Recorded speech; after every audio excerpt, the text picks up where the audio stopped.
Good morning, my people. Good morning, good morning, good morning, good afternoon, good evening to every one of you. We're back here again this morning. How you guys doing? How you guys doing? How you guys doing? Right, we are here to talk. In fact, I'm supposed to put a link out in case anybody want to join this particular broadcast.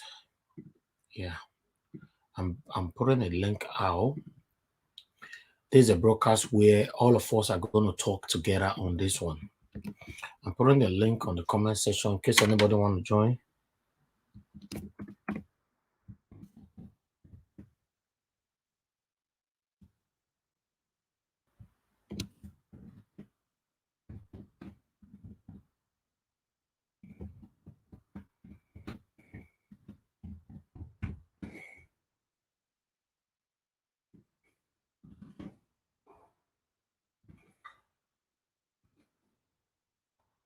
Just put that on the comment section and I pinned it as well.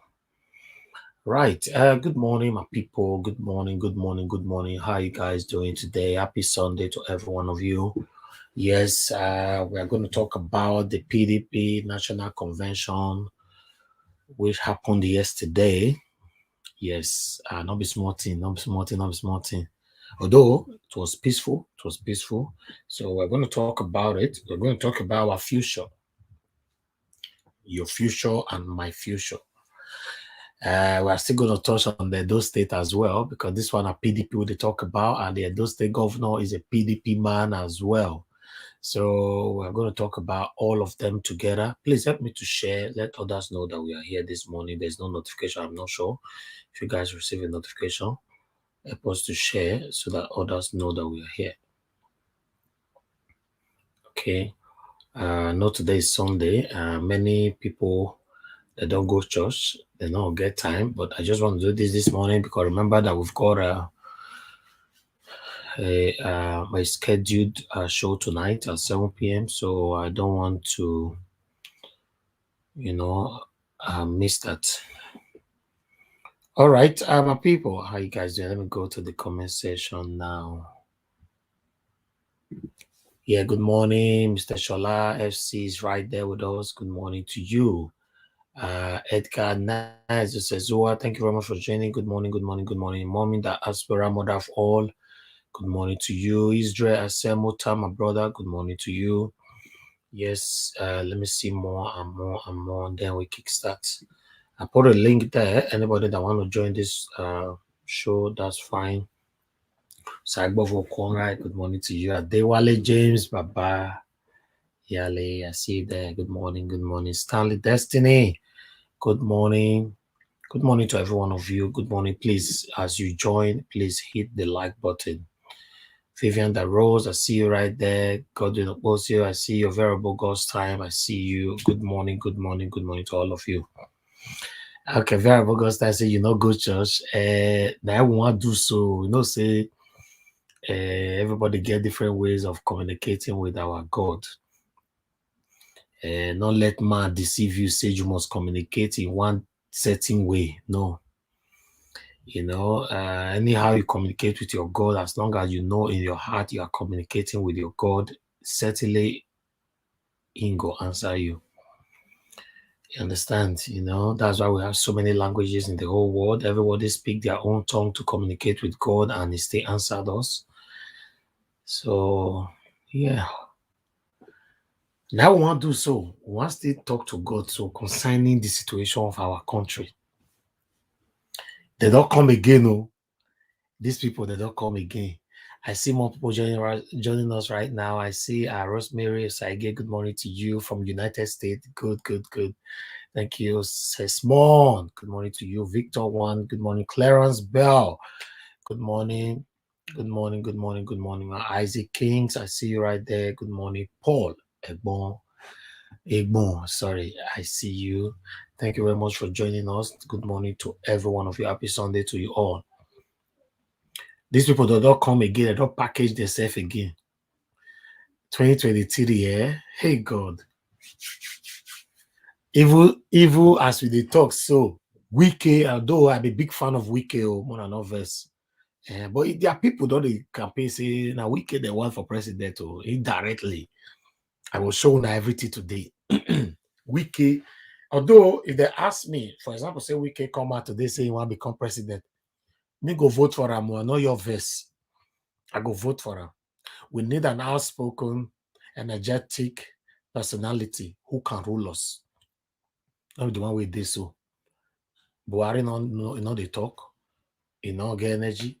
He just did there. Everything is well, So like I said before, I would prefer anything than to keep Buhari or APC for there. We don't anything to do with APC, we don't want to give. We still, although if you ask me, we don't want two of them, PDP or APC, but Dele Momodu don't talk that they say for youth to rule as a president in this country, you must join one of these two parties. I know they reminisce over his statement for since that very day.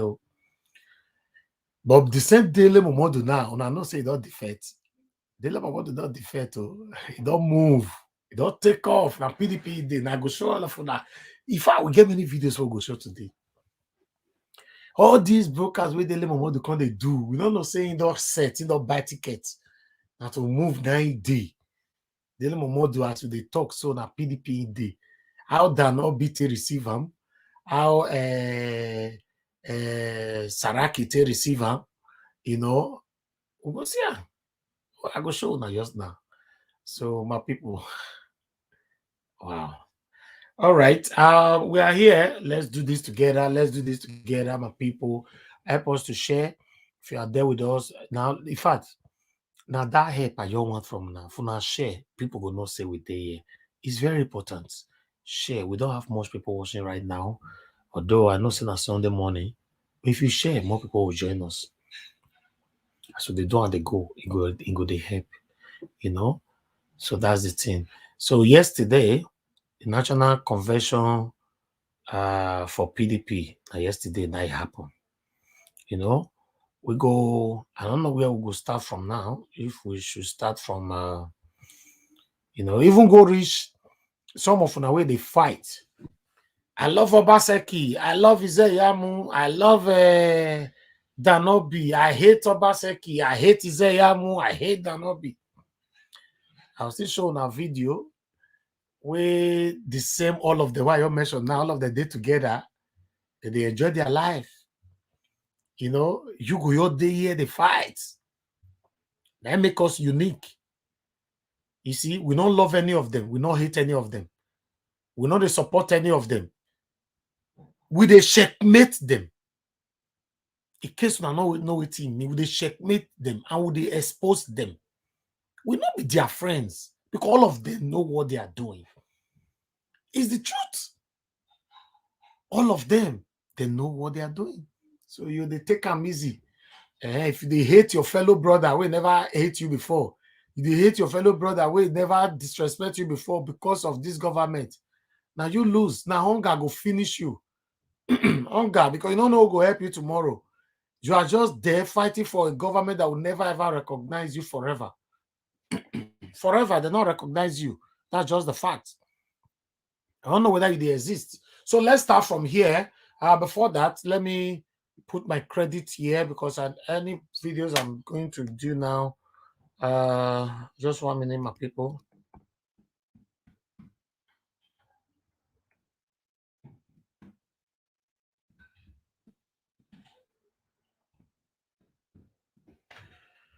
Okay. I believe this is the only source I don't have. So let me put it right there. Well, not worry. Would they here? Now my trust me your this, so don't worry. Everybody, I not put me, anybody not try let person know. Say if you not do something in the certain way, God not go bless you. Just forget that thing. God they bless everybody. God they bless everybody. The richest people in the whole world today, many of them don't know what it be church. God they bless them. That means in our heart, now God they look. So don't deceive people. You must do things in some certain way or one particular way before you will be blessed. For me, not sorry, not verse, and sorry. Everybody have what they believe on. For me, I tell you, I'm a very unique person. I kind of weird, and you get the way I just stay. I know waiting people they run follow me. They pull me, and maybe that not they pull me. For now, say something they happen for point A, everybody they pack go there. You know, go see service for there. Now maybe that, so you get the way I choose my life. So I believe so much in your heart. Your heart. If you have a good heart, you go church for 10 million years, you'll be blessed.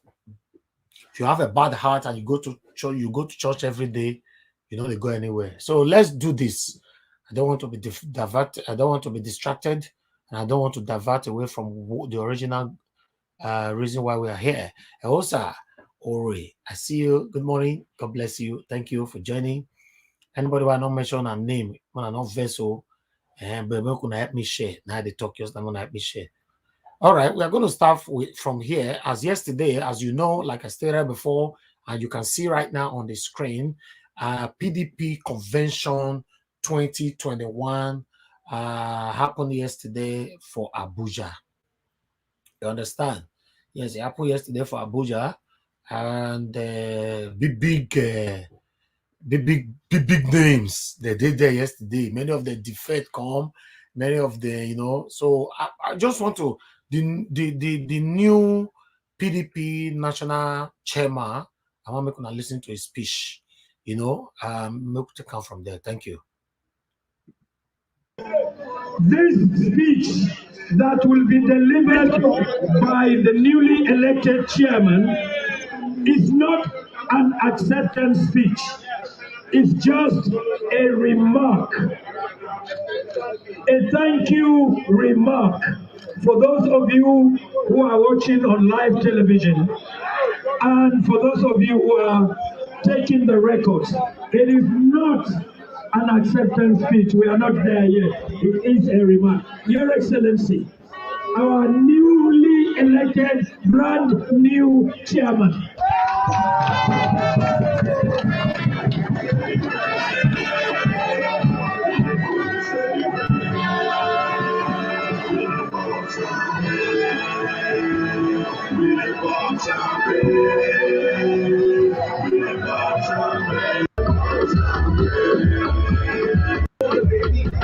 GTV is bringing this to you live from Abuja, and you can see exactly what is going on live from Eagle Square. You see what is going on right in the Eagle Square at the moment, and this is what is going on at the Eagle Square now.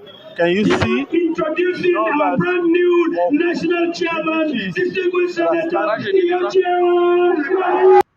See, their brand new chairman. Now they want talk. They want talk. So, I'm not gonna remember say, the way things still they go. So, although, like I said before, I will accept anything to keep APC.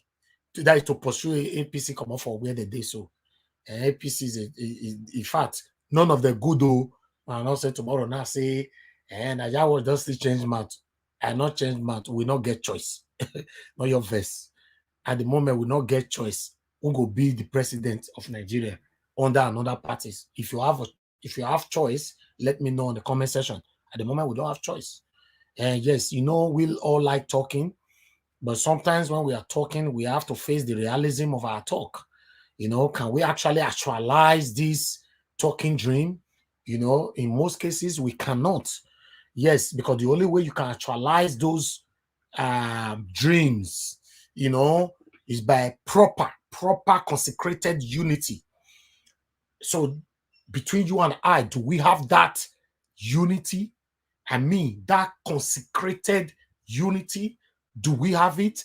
And for me, to you, is a no, we don't.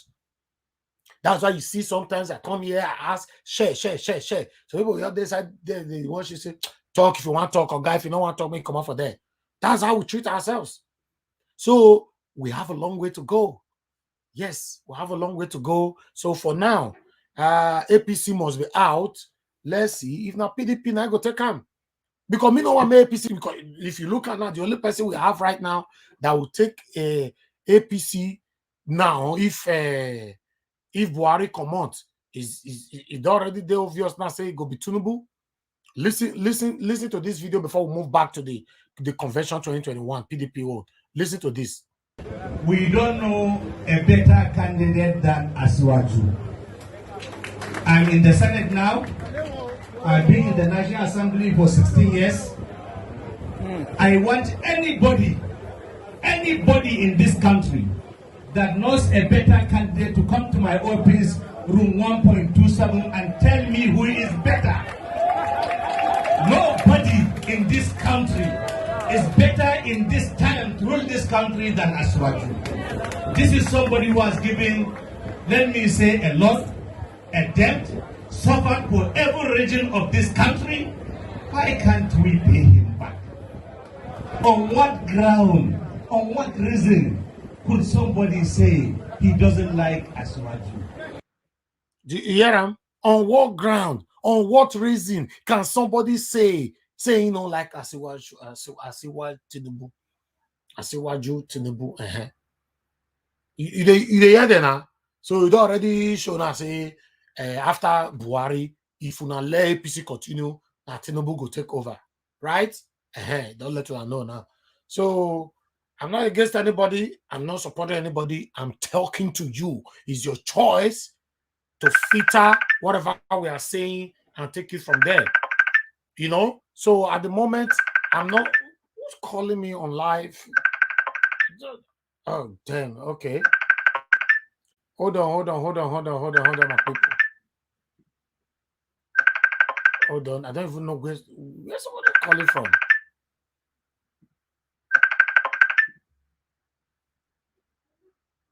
Okay, I thought it was me they were calling. All right. You understand what I said, my people? Asiwaju Tinubu, I'm telling you, is the only candidate they have right now. The only candidate they have. Somebody's calling me. Who's calling me now? Don't call now. We cannot talk right now. Just hold on. Let me finish. Let me finish. You understand? So at the end of the day, this is the only man where they get now at the moment. I don't know if we're going to have more people. Yes, we don't know if we're going to have more people, but this is the only man they have right now. Okay, so my people, let's be wise. Let's be wise. Let's continue to the convention.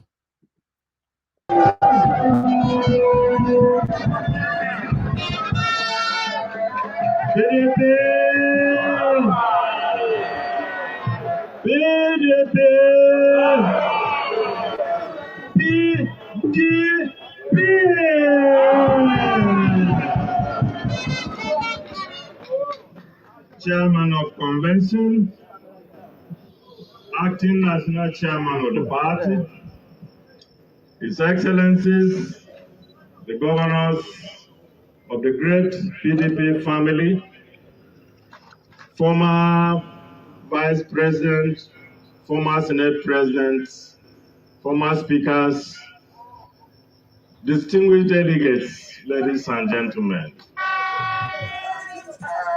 I want to sincerely appreciate the PDP family. Today is simply a thank you address. When we started this party 23, 24 years ago, we never in any way imagined that the journey will get us to this stage. They started PDP 23 years ago. Yes, I can recall. The reason why I said I can recall, because it was PDP. Normally, they were originally SDP. Okay? SDP can't die. They can't convert them from SDP to PDP. YNROC can't die with their bad name, so they can't convert that one to AC. From AC to APC. Okay? So now, these same people, they carry their luggages, they move to the new parties. Yes, they are still the same people. They only just change the bottle. Still the same content. They are still the same people. So we can listen to waiting they talk for here. A stage where we ruled for 16 years, we went into rough times, but for anybody who will bother to see, PDP is back.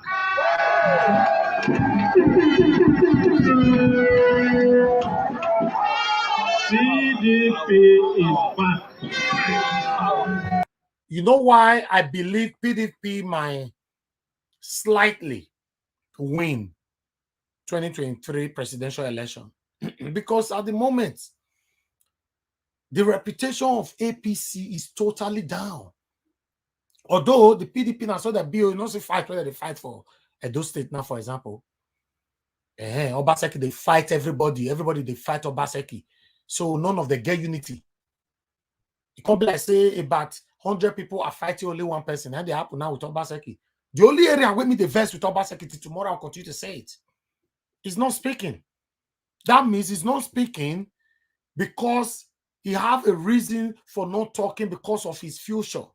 So you prefer your future, your prospective future over the common people that you are serving. That's it. Whether it be the talk, all blames for your common for your head. You're supposed to expose these people. So, but for me, I still believe, say, now PDP. I'm not supporting any of them. I will change this thing tomorrow. But I believe, say, now them. Because if you see her now, APC don't finish Nigeria. When I know it be dollar rate right now. Dollar rate now, no. APC finished Nigeria. PDP first finished that time. All of us got the premier APC take over. APC take over. We still, in fact, Dele Momodu talk am. He say young people cannot rule except under these two major parties. In your talk, less than 72 hours, then your crossover, go PDP. We go reach there just now. We'll continue to listen to this man. And is back to rescue Nigeria from the terrible mess we have been in the last 6 years. I want to appreciate all of you who have taken time as delegates, as observers, as supporters, as members of the media, as members of the security services who have made this event such a wonderful event. Many people imagine that this convention will lead to the breakup of the PDP. Those people who are dreaming like that, they were dreaming in Wonderland. Their dreams were misplaced. We have come out stronger. We are united. We are determined to come back where PDP belongs. This is the real party in Nigeria. Yes. The other one is a contraption. Now here the real party in Nigeria. If someone look at now, I want people to start calling in. I'm calling me cannot really analyze this. I believe I need the Israel, you did there. Alex, you did there. Clarence Bell. These are my armies. People now call because now if you analyze these people, where would they go? So we could shout on eye. If see, this is part of the unity I'm talking about. If Nigerians really have this unity, right? If we have this unity, we all can speak one voice to say no to all these two parties. But none of us is doing that. No. I have somebody here with me now. Thank you. You see, if you call, it's good to be good. You see your people, they'll join you now. Hello, my brother. Good morning. How are you? Good morning, Nigeria Watch, and good morning, everyone. What's up? I'm good. How are you doing today, my brother? Well, I'm doing good, and it's very interesting. It's getting interesting more and more, and I'm very happy that everybody is watching. And I want everybody to understand that what we are seeing right now is not about change. It's about telling we, the normal citizens, the youth in particular, that nobody can defend us or can even protect us. These people will continue to protect themselves. You just heard from another convention. They said it is only one person that has that capacity to rule this country. Nobody else. You can underline that statement. Nobody else. It's like a slap on our face as youth. Yes. That we don't know what we are doing. Whether you like it or not, we are going to give you who to govern you. It is time for us to start thinking, how do we do this? Are we going to start fighting ourselves and putting these people and giving them this mantle for nothing so that they can begin to loot our resources all the time? Is it not time for us to start thinking that we should have somebody that will think about us like a mother who will tuck in his children and protect them from harm, and also guarantee us that we should participate in government and our vote will be counted? These are all the things that we should consider as youth. A better tomorrow, a better future that will bring back our glory, not just because of our integrity in the whole sub-Saharan region or the West African region or how giant we are, is to bring back our integrity as a Nigerian youth that sees the future of tomorrow. This is the whole thing that they use in destabilizing the whole Africa. And that is why we're still depending on aid from the Western world. Because the same people who have benefited have recycled us, that even the money we earn in Africa, it doesn't go nowhere. You've never seen that in Africa there is a scientist that has produced this. You've never seen anything that has come out of Africa that was saying made in Africa. This is something that is made in Africa that is used in the West. but they've continued to use our resources to benefit those ones in the Western world, and those ones are recycling it and giving it back to us as our thing. Now let's take a look at all the African countries where they have gone so far. Diamond is where it's gotten in Congo, it's gotten in other countries in Africa. Petroleum, they will give these people things and they give us back nothing, and they will still be giving us aid. And but these are the same people who has been in government who will continue to lavish the money here. So it is time for us to start thinking. If somebody can tell us that there is nobody apart from Bola Ahmed Tinubu that can rule us, it's a big slap on our face. We should be ashamed, and we'll call ourselves here giant of Africa. We have not learned anything. It is now we have, sorry? Let's finish this video for a minute. Right. 1 minute, my brother. Thank you. You people continue to listen to this speech. And I want to assure you that in a few days or few weeks' time, you will see the mammoth crowds that will come back to PDP in every state.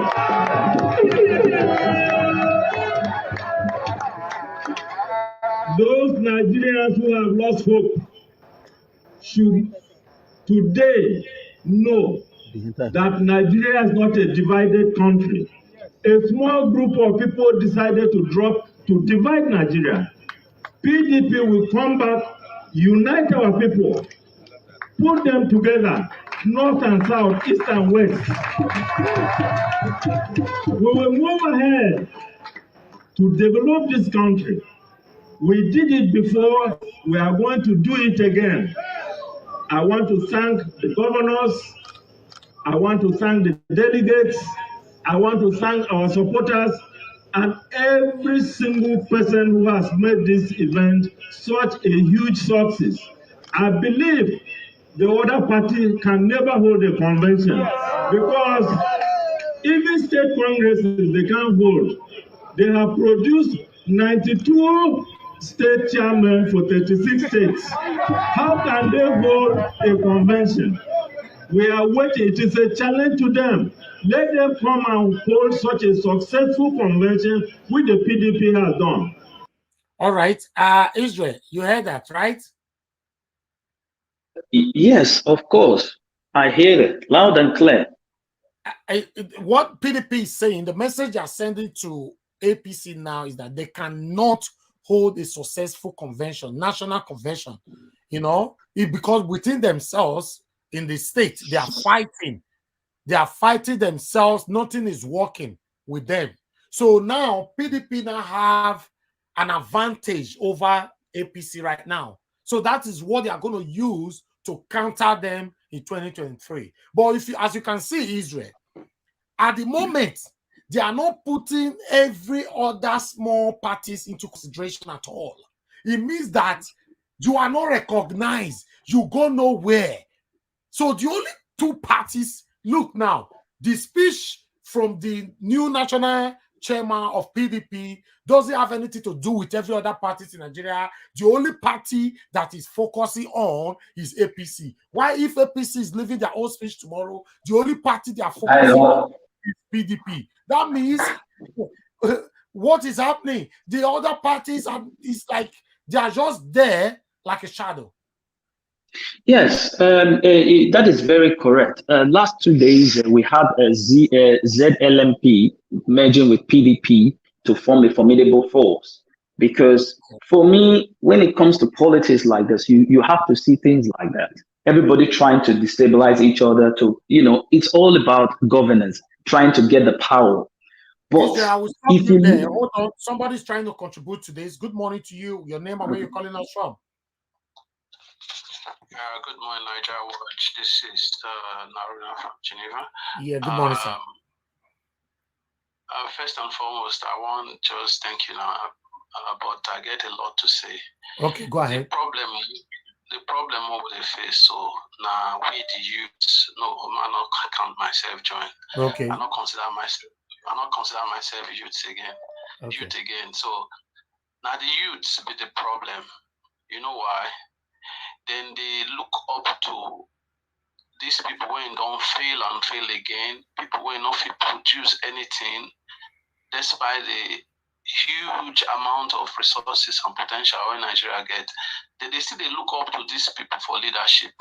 Suppose, or these youths, suppose don't break away, organize themselves, begin campaign against that same Tinubu, bring out all in lies.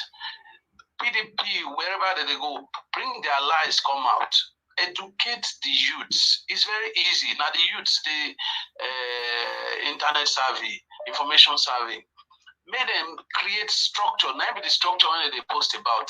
Now the youths go fit create structure. They need to get at least a political party, or they go align with a political party when they share their vision, just to make sure say these people not near there. You see what you talk just now, say this publisher, I don't forget your name now, say you not go feel lead Nigeria. Okay, Dele Momodu, yeah. Yes. You see, that kind of statement, now very myopic statement, because in they look all those people you see big person, in they look the anyash, take the waka, in they collect from them blocking. Not be so the youth women they expect supposed to take waka. They supposed just branch out, come out, believe in themselves, take these 2 years, like say they won't do exam for 2023. It's 11 hours. Begin do waiting they need to. Hello? Go ahead. Okay. Begin do what they need to do. For instance, a serious campaign against Asiwaju Tinubu from age, from health, from all the atrocities when don't commit, anything when they under carpet, when we know, we go dump up for public space. Then we go physically the campaign against them. All the videos where they share money, they share bag of rice. The previous elections when you don't participate in, when you don't support, they use money to spoil the rig election. We go bring it, not be that kind of government we want. Nigeria need clarity. Then before we go begin move on, we need to clear the space of this jumbo people when not care about what will happen to the country after they don't become president. For me, Thank you. The youth that be the problem. Thank you, my brother. Thank you. Thank you very much. Hello. Good morning. Good morning to you. Your name and where you calling us from? Good morning, Naja. Yeah, good morning, sir. How are you doing? Happy Sunday. Happy Sunday to you. Where you calling us from? Yeah, I'm calling from your base. Okay, United Kingdom. Okay. Yeah. Go ahead, my brother. Talk to us. Yeah. Actually, I just want to contribute for what my brother just spoke right now. That is the last caller now. Yeah. Which is true. You see, one thing is that the youth, they need to wake up. If they are still sleeping right now, let them wake up. Let them use cold water, not even hot water. If they are using hot water, washing their face in Nigeria, I know they are using, there's no hot water there. They can't, all of them then, they don't use hot water to bath, they use cold water. So they should use cold water and wash their eye so that their eye will clear properly. So, because somebody cannot just come out like one person now, say, okay, let me take 5 people or 10 people to restaurants to buy food for. And the 10 of them, they have already decided that they want to eat one food, like rice. Okay, you yourself that want to buy the food for them, you are trying to force them, you are trying to deceive them, to tell them that, oh, why can't you people eat amala? Why the 10 of them have already decided they want to eat rice? So you cannot win the 10 of them like that. Meaning, what I'm talking about is that PDP will rule Nigeria as a president for 8 years. Then after 8 years, the APC will take over again. Yes. What APC did for 8 years, PDP, definitely, they will still do the same thing like that. I've said it right from the beginning in your platform that any president or governor that take over that Nigeria after first 4 years, they use that first 4 years to draw people close together. Then the 4 years that remain is belong to them, because any of them want to make their money. They are after their life, after their children, after their family, because they don't care about citizens. They don't care who are you in that country. Majority of the governor, the president, their children living abroad. There's school in the abroad. So they don't care about you. They don't care whether you are living or dead. They don't care. They are after their self. So the youth right now, they are the, let me say that the youth in Nigeria, they are the property. They are the owner of that country. They need to come out and say enough is enough.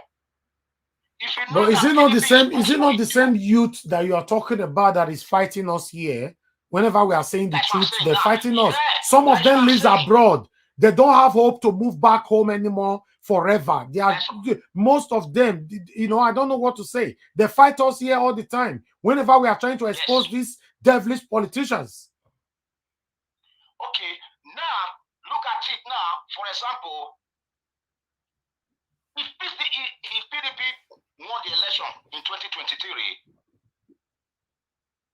they can't do any, I can say that they can't prove a lot of things to Nigerian citizens. They can't even repair that country satisfaction to people who is living there or who is in diaspora in abroad, because they are after themselves. They just, it's just like they just want to put water in their mouth to just drink and throw it off. They don't care. Even if they become whoever they be in that country, if PDP win, they're still going to do the same thing like APC. If APC tomorrow, the same. Because now, let them give the youth the chance.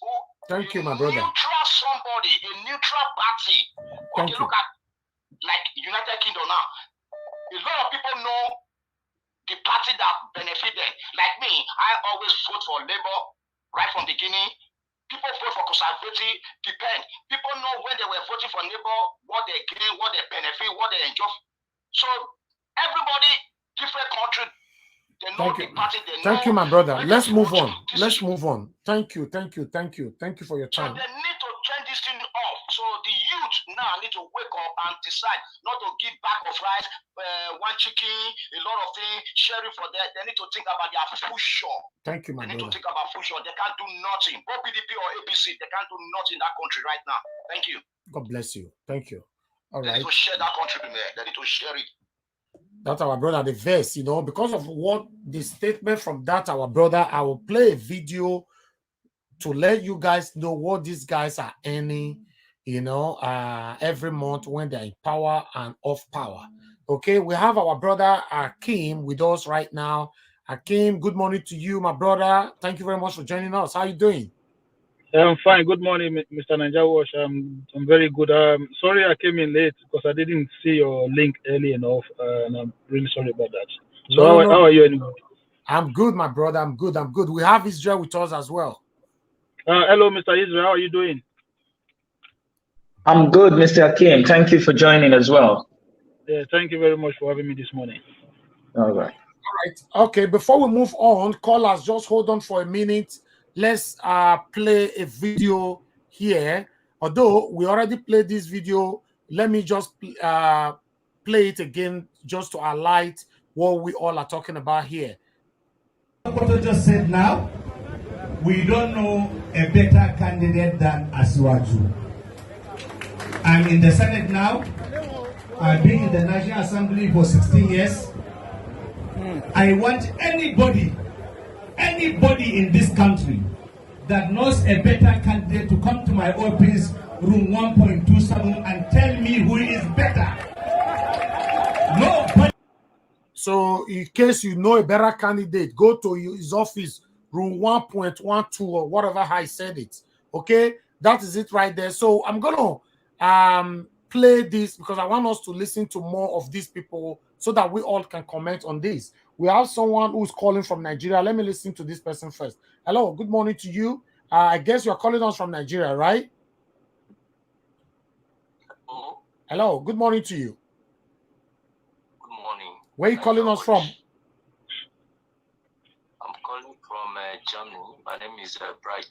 Okay, Mr. Bright, you're calling with a Nigerian number. I thought you were calling from Nigeria. Okay, that's good. Talk to us. 2 minutes, please. Yeah, go ahead.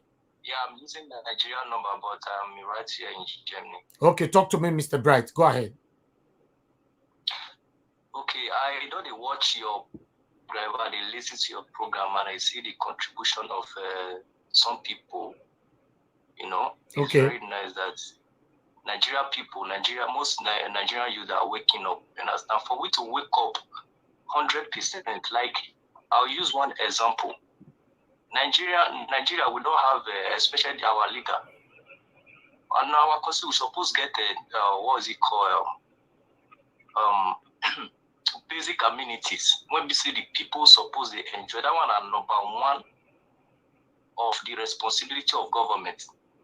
But what I see, they're not looking to that one when it comes to, even if other things are going on, at least basic responsibility of government. Number one, road, light, housing, food. This one, if government can provide all those things, we know we'll get problem. You understand? The system when Germany they use for year, when we saw all their citizens, they are all happy. Now the way their government is set the foundation for them. You understand? Yeah. So before I go further, I hear one with the one man was contributing about how the youth will get the information. You will see the protests when they do for Lagos. You understand? The way they organize the Lagos protests, when we see all the youth come outside with one voice. Yeah. But for Nigeria, light is not there for them to listen to what is going on in the media. They don't get light. So they don't even get that subscription to know what is going on, to listen to this program. When we say you will educate them, yeah, you understand how they will drive all those wicked leaders to make sure they bring. It's not all about youth, you understand. The youth won't get integrity. Now you're talking about youth. Even some youth now we are even corrupt more than the old ones. But we are talking about. Okay, round up, my brother, in 1 minute. Okay, please. Round up now. Hello? Can you hear me? Yeah, I can hear you. Please round up quickly. 30 seconds, please. Hello, your network is not. Hello, can you hear me? Okay, that's our brother. The network is bad. Mr. Akim, I want you to talk to us. What's your take on this situation we find ourselves? Yeah, thank you again for having me this morning. You see, I'm just going to pick something from the last word, one of the last comments the last caller just made, when it said some of our youth are even more corrupt than the people that are there now. That you see that comment here, that is what is been bothering me when it comes to Nigeria moving forward, and the thinking of some young Nigerians.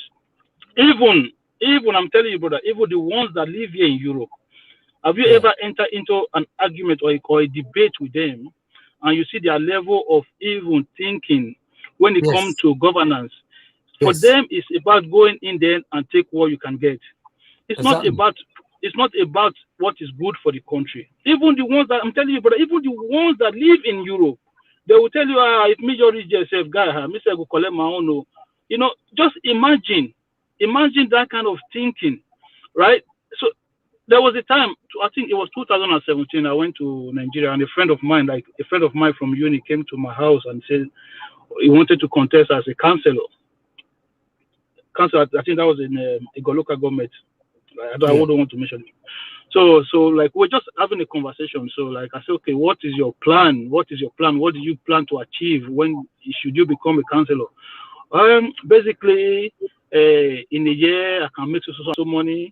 Over 4 years or 3 years I can make so. It was what he wants to get from it that he was telling me. So I was just looking at it. I said, okay, you know what? Yeah, listen, I'm going to go to Abuja now. We'll see later. I'll call you later. That was I didn't call him back. I didn't get to see him again, because just in my head, I was thinking, I said, hang on, so what? So all you want to do is how you're going to enrich yourself. Brother, I'm telling you, this is not even one of these old people. This is my own age mates, Yes. The youth, So what hope do you have in a country where younger people think like that? Or what hope do you have in a country where you can ask a young man to go and take unnecessary risk to steal a ballot box, and then they will open their eyes? Brother, I was in Nigeria when they conducted the second election for Lucky Benedion. That was the year I left Nigeria. Yeah. That year, I saw a lot of younger people. They came to us. Oh yeah, they'll give you so money. They'll give you guns. Look, brother, if you are wise, you're wise from where you are young. For me, things like that, right from when I was young, they never enticed me. I always want to do what is right. So, and I look at it, then I say, what kind of madness is this? Why would I be involving in this kind of stupidity? So I spoke to a friend of mine, then I said, listen, don't involve yourself in none of this nonsense, man. These younger people need to understand that even if these things, they get away with it, they are going to have children. Their children are going to grow up in that same country. The people who are making life difficult for us today, don't forget, they had some of the best, they are the best of Nigeria. A lot of these people were the ones who benefited the best of education in Nigeria, the best of healthcare system in Nigeria. I heard then that when they graduated from school, they give them cars, they have automatic job and all of those things. Those same people today are the ones who will tell you that Nigeria cannot afford those things anymore, because the one Nigeria can afford is in their pocket. The ones Nigeria cannot afford, that's the one they give to you. You look at the standard of education in Nigeria, standard of healthcare. Why are the younger people not coming out to ask questions? Why are they always comfortable with the position that they have? Why is it that someone comes to you today, they promise you the same thing, they come to you 4 years time, they will promise you the same thing? Won't you ask questions? Okay, what happened to the same thing you promised me 4 years ago? Why are you coming to promise me the same thing today? The younger people, for me, I think they are 60-70% the problem we have in that country. Because don't forget, Mr. Najawash, yeah, between 18 and 40 years old in Nigeria, it's about 60% of the population. 18 to 40 years old. Yeah. Or let me just say, okay, 18 to 45 years old. They are about 60% of the Nigerian population. So how can minority be ruling over majority? These younger people are the majority. They cannot because they have weapons. They have weapons. No, it's not even. Look, it's not even. You don't even need to go through that weapon side. All the question you need. Okay, imagine if somebody come to me now and say, "Oh, I want you people to go and do election like this. Do election." I will tell you, say, "Ogano, we can't do that." He's got no options.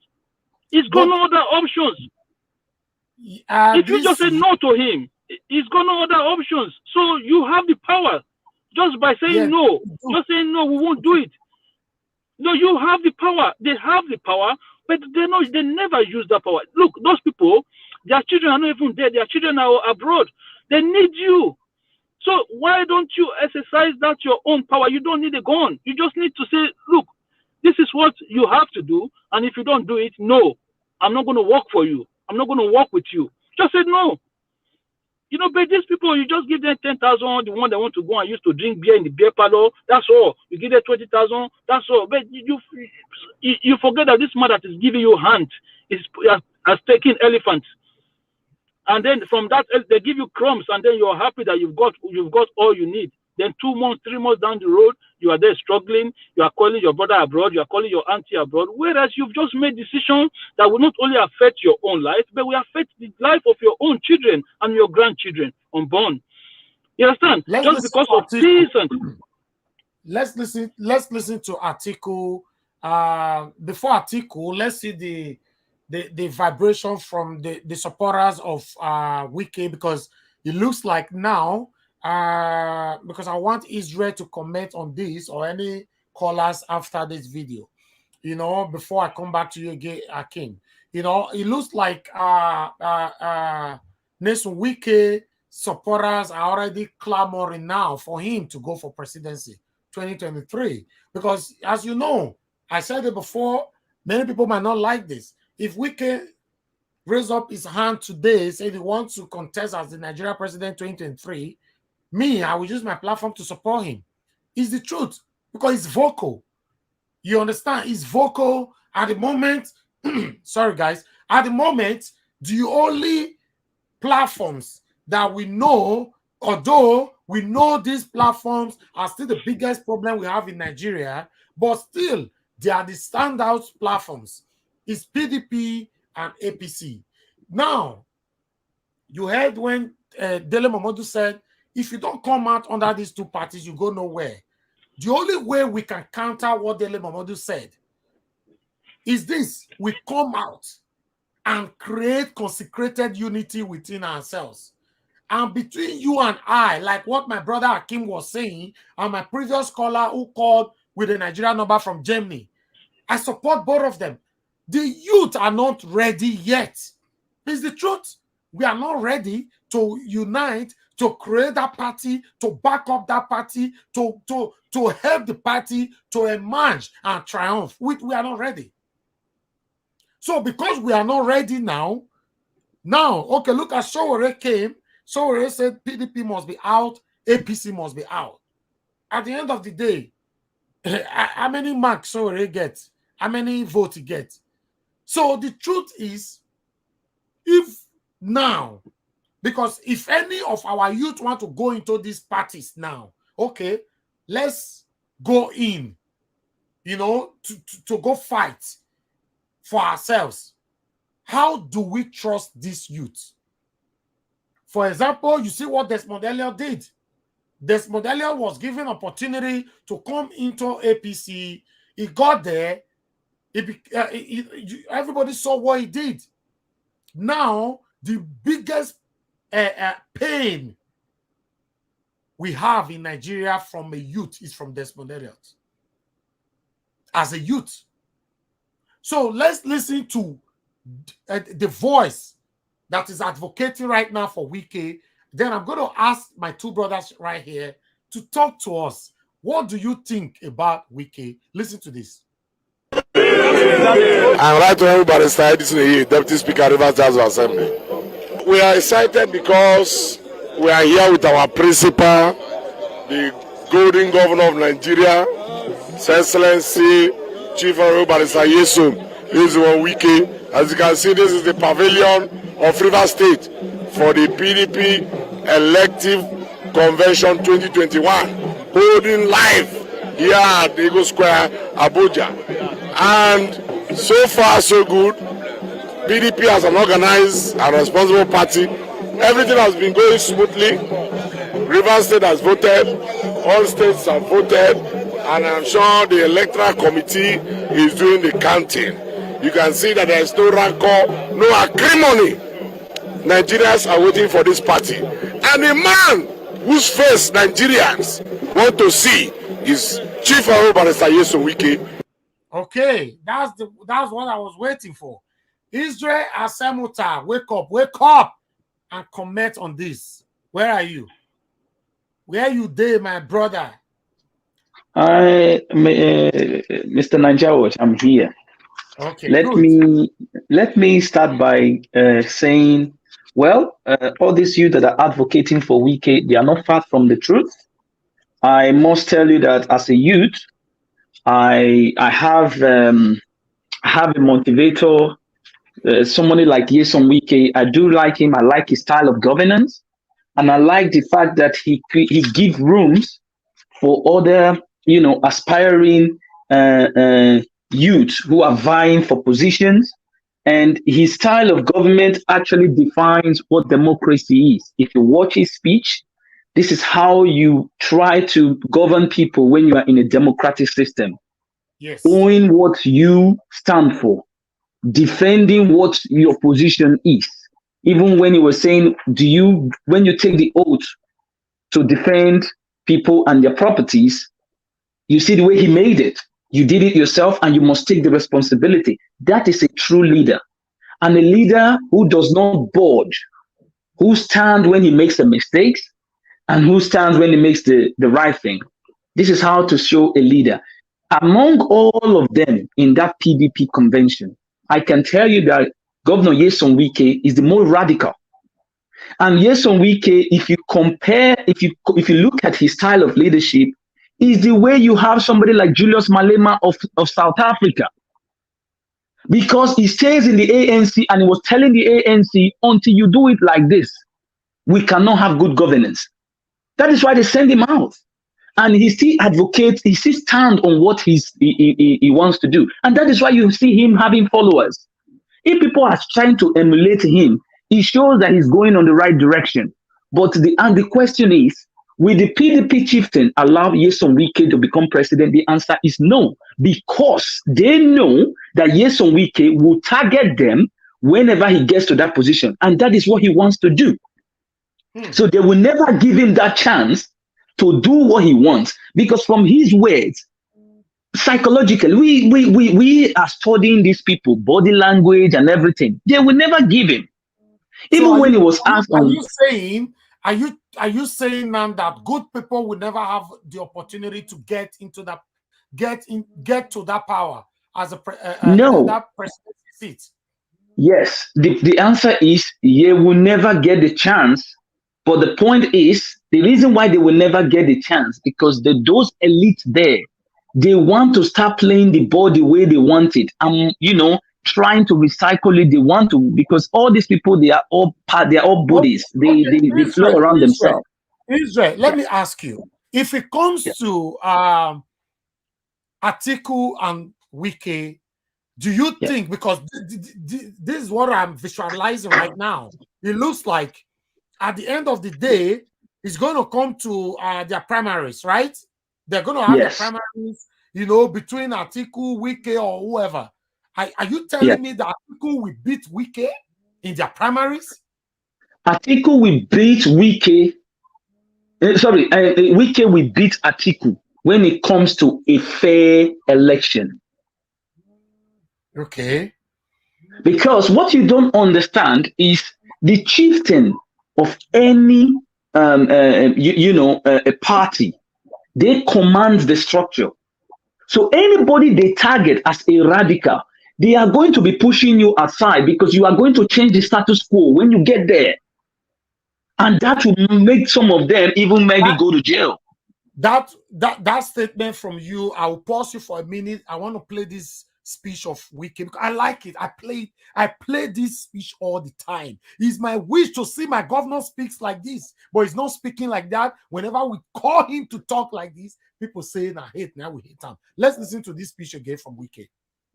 Happy I support Mr. President.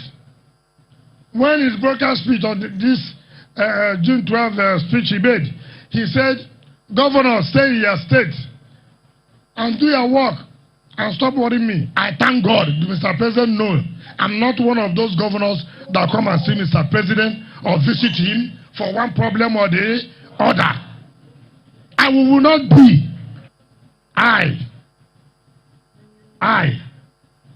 As the governor of Rivers State, under PDP, you will never find my leg. I will not go there. All these people who go to the villa and worry the president, when they finish, then they'll tell them to talk to the press, and then they will tell them, "Only me cannot solve security problem." Who took the oath of office? Did you take oath of office with anybody? You took the oath of office to protect life and what? Property. When you were taking it, they didn't give the oath of office to two people. Now, you see, the reason why I play this video all the time, people don't understand. We need energetic personality like someone like Wike who can run Nigeria. We need a vocal personality like someone like Wike who can run Nigeria. We need a street personality, someone that can take decision at all times, who can run Nigeria. Let me come in there. Let me come in there. Like what you're saying, a viable person. Now look at the people they interviewed. Look at the age. Look at their mental. Look at their sense of reasoning. It shows that they've already identified a radical inside that political party. that might change the landscape. They were already vying for him. You see them, they sat down, they said, we have come for our principal. Underline that word. So they've identified him. So this is why that structure will not allow this person, unless this youth who are vying for him, infiltrate them inside that party and demand. And this is what Malema was trying to do. He destabilized the ANC by putting the people necessary on ground. Look at his MPs that are holding the South African parliament to ransom. They are so young, energetic, and fluent. They give the history and they analyze it. This is what Wike is telling you. He's trying to give them back. He said, ask Mr. President if I've ever, he's telling them on air, take or put me on that oath and let me defend myself. If I've ever gone to you, because this is what I vow for, and this is what I swore allegiance to, and we defend them.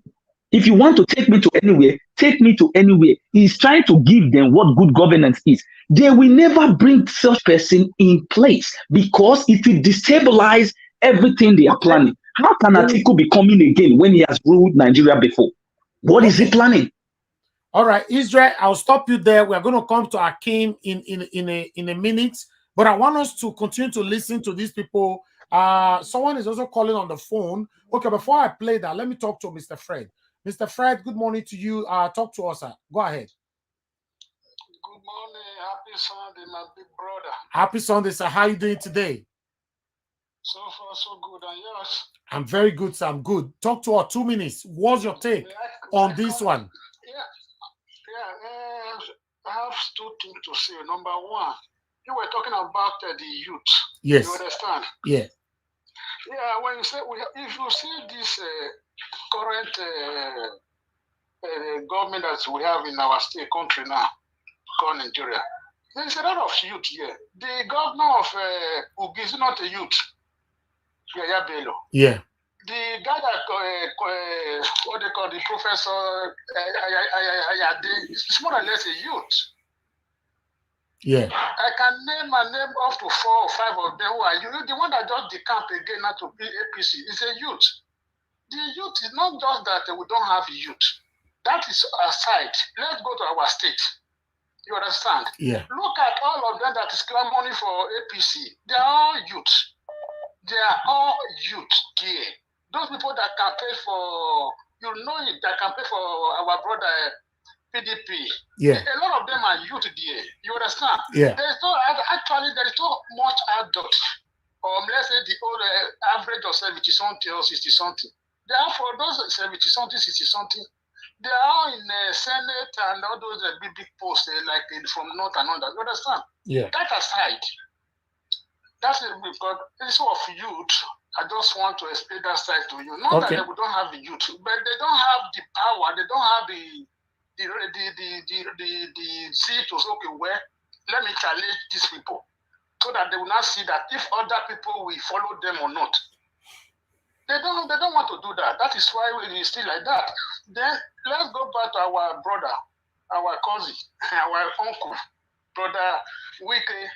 Yeah. My brother, I will please, so we have all of us have to not just only the people, only him alone.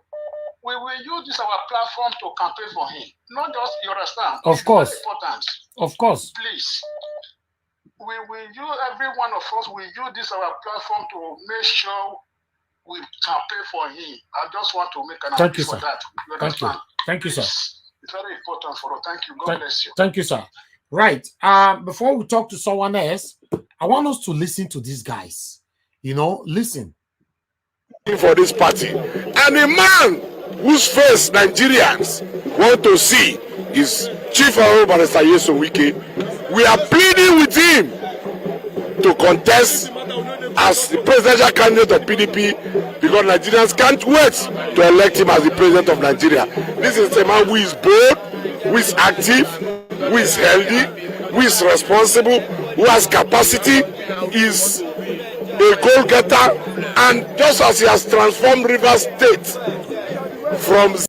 Una dey hear am? How many of una fit talk bold like this about your governor, Obaseki?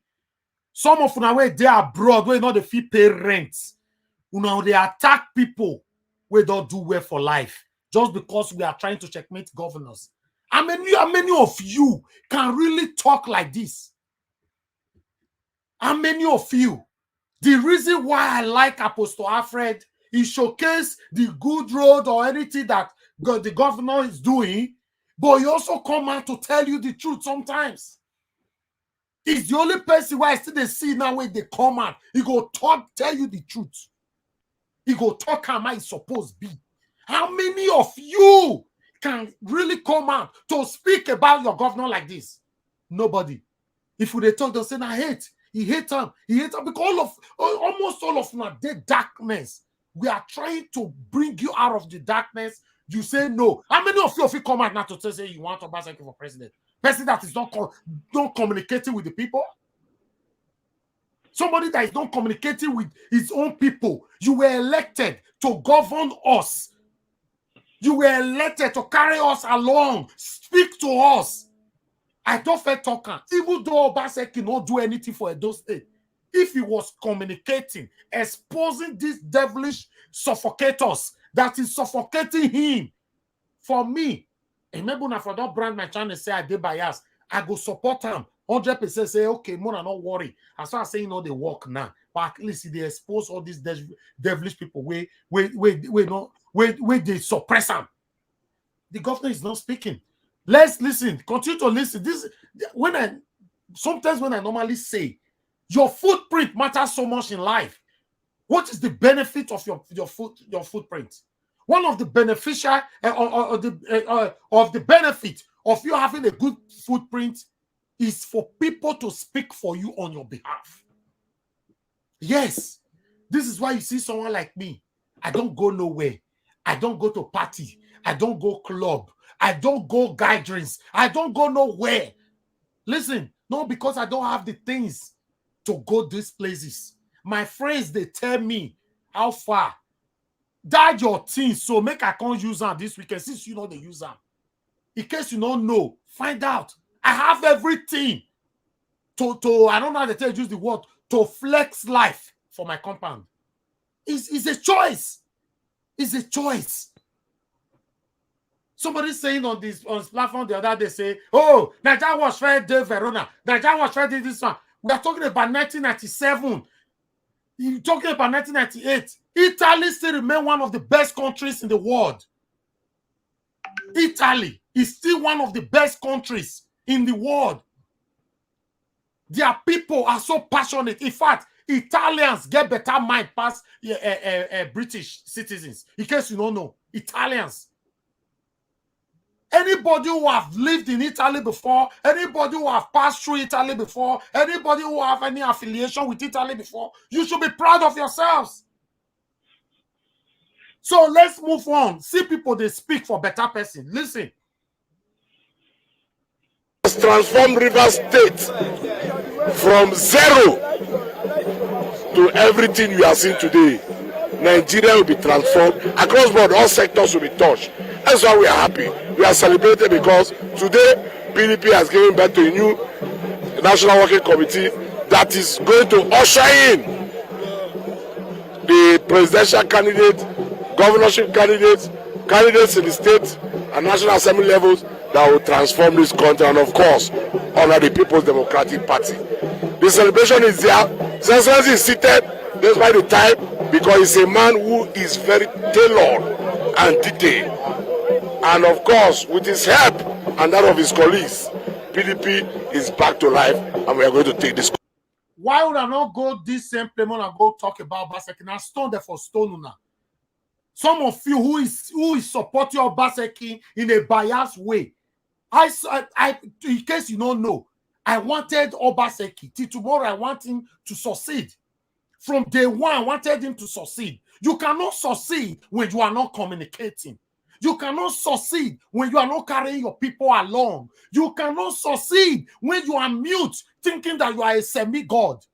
You cannot succeed when you have satanic followers that is following you, who cannot tell you the truth, who cannot tell you face to face the wrongs that you are doing. I've been the only person that be saying it on social media, or maybe other people are saying it. If I have any friend who cannot tell me my wrongs, if I detect it by myself, in fact, that day you seem to be my friend. I don't need a friend that will continue to be telling me that was you too good, that was you are right, that everything is good, anything is good. Tell me my wrong. A good friend is the one that will tell you your wrongs. Which bad friends will continue to be pampering you because of what they are waiting for prospectively. That is it. We should say it how it is. I'm from Edo State. I'm a proud Edolite.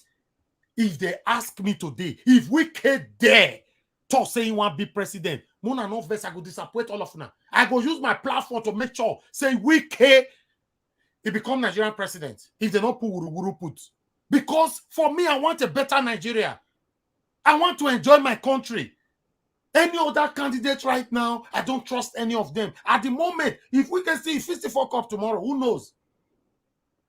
Because for me, I use my blood support me Obaseki win. Many of you now know. It's changed. As it changed, you now say me cannot talk. No, I don't work like that. If I support Israel today to become a governor of Edo State, yes, I support him because I trust him today. If he change tomorrow, this same platform I'll take finish him. If I support Akim today to become the governor of Edo State, because he's loyal and he's doing what is right, then me support him. If he fail, now me supposed to talk him. So why is it a problem to many of us when we are not talking? I don't get this. I don't get this. Before I allow you guys to talk right now, let's see what Atiku got to say here. 1 minute, my people. Oh, we have Mr. Mori here with us. Mr. Mori, good morning to you, sir. Good morning to you, Mr. Najawas. Good morning to everybody in the house. Thank you very much for joining us. Please just hold on, Mr. Mori. Thank you for having me. Okay, thank you, sir. Thank you. Yes, sir. 1 minute. Let me play. Let's listen to what Atiku got to say here. 1 minute, my people. A lot of people are calling. I'm sorry. Just hold on. We are going to take it. I need to respond to my own guest as well.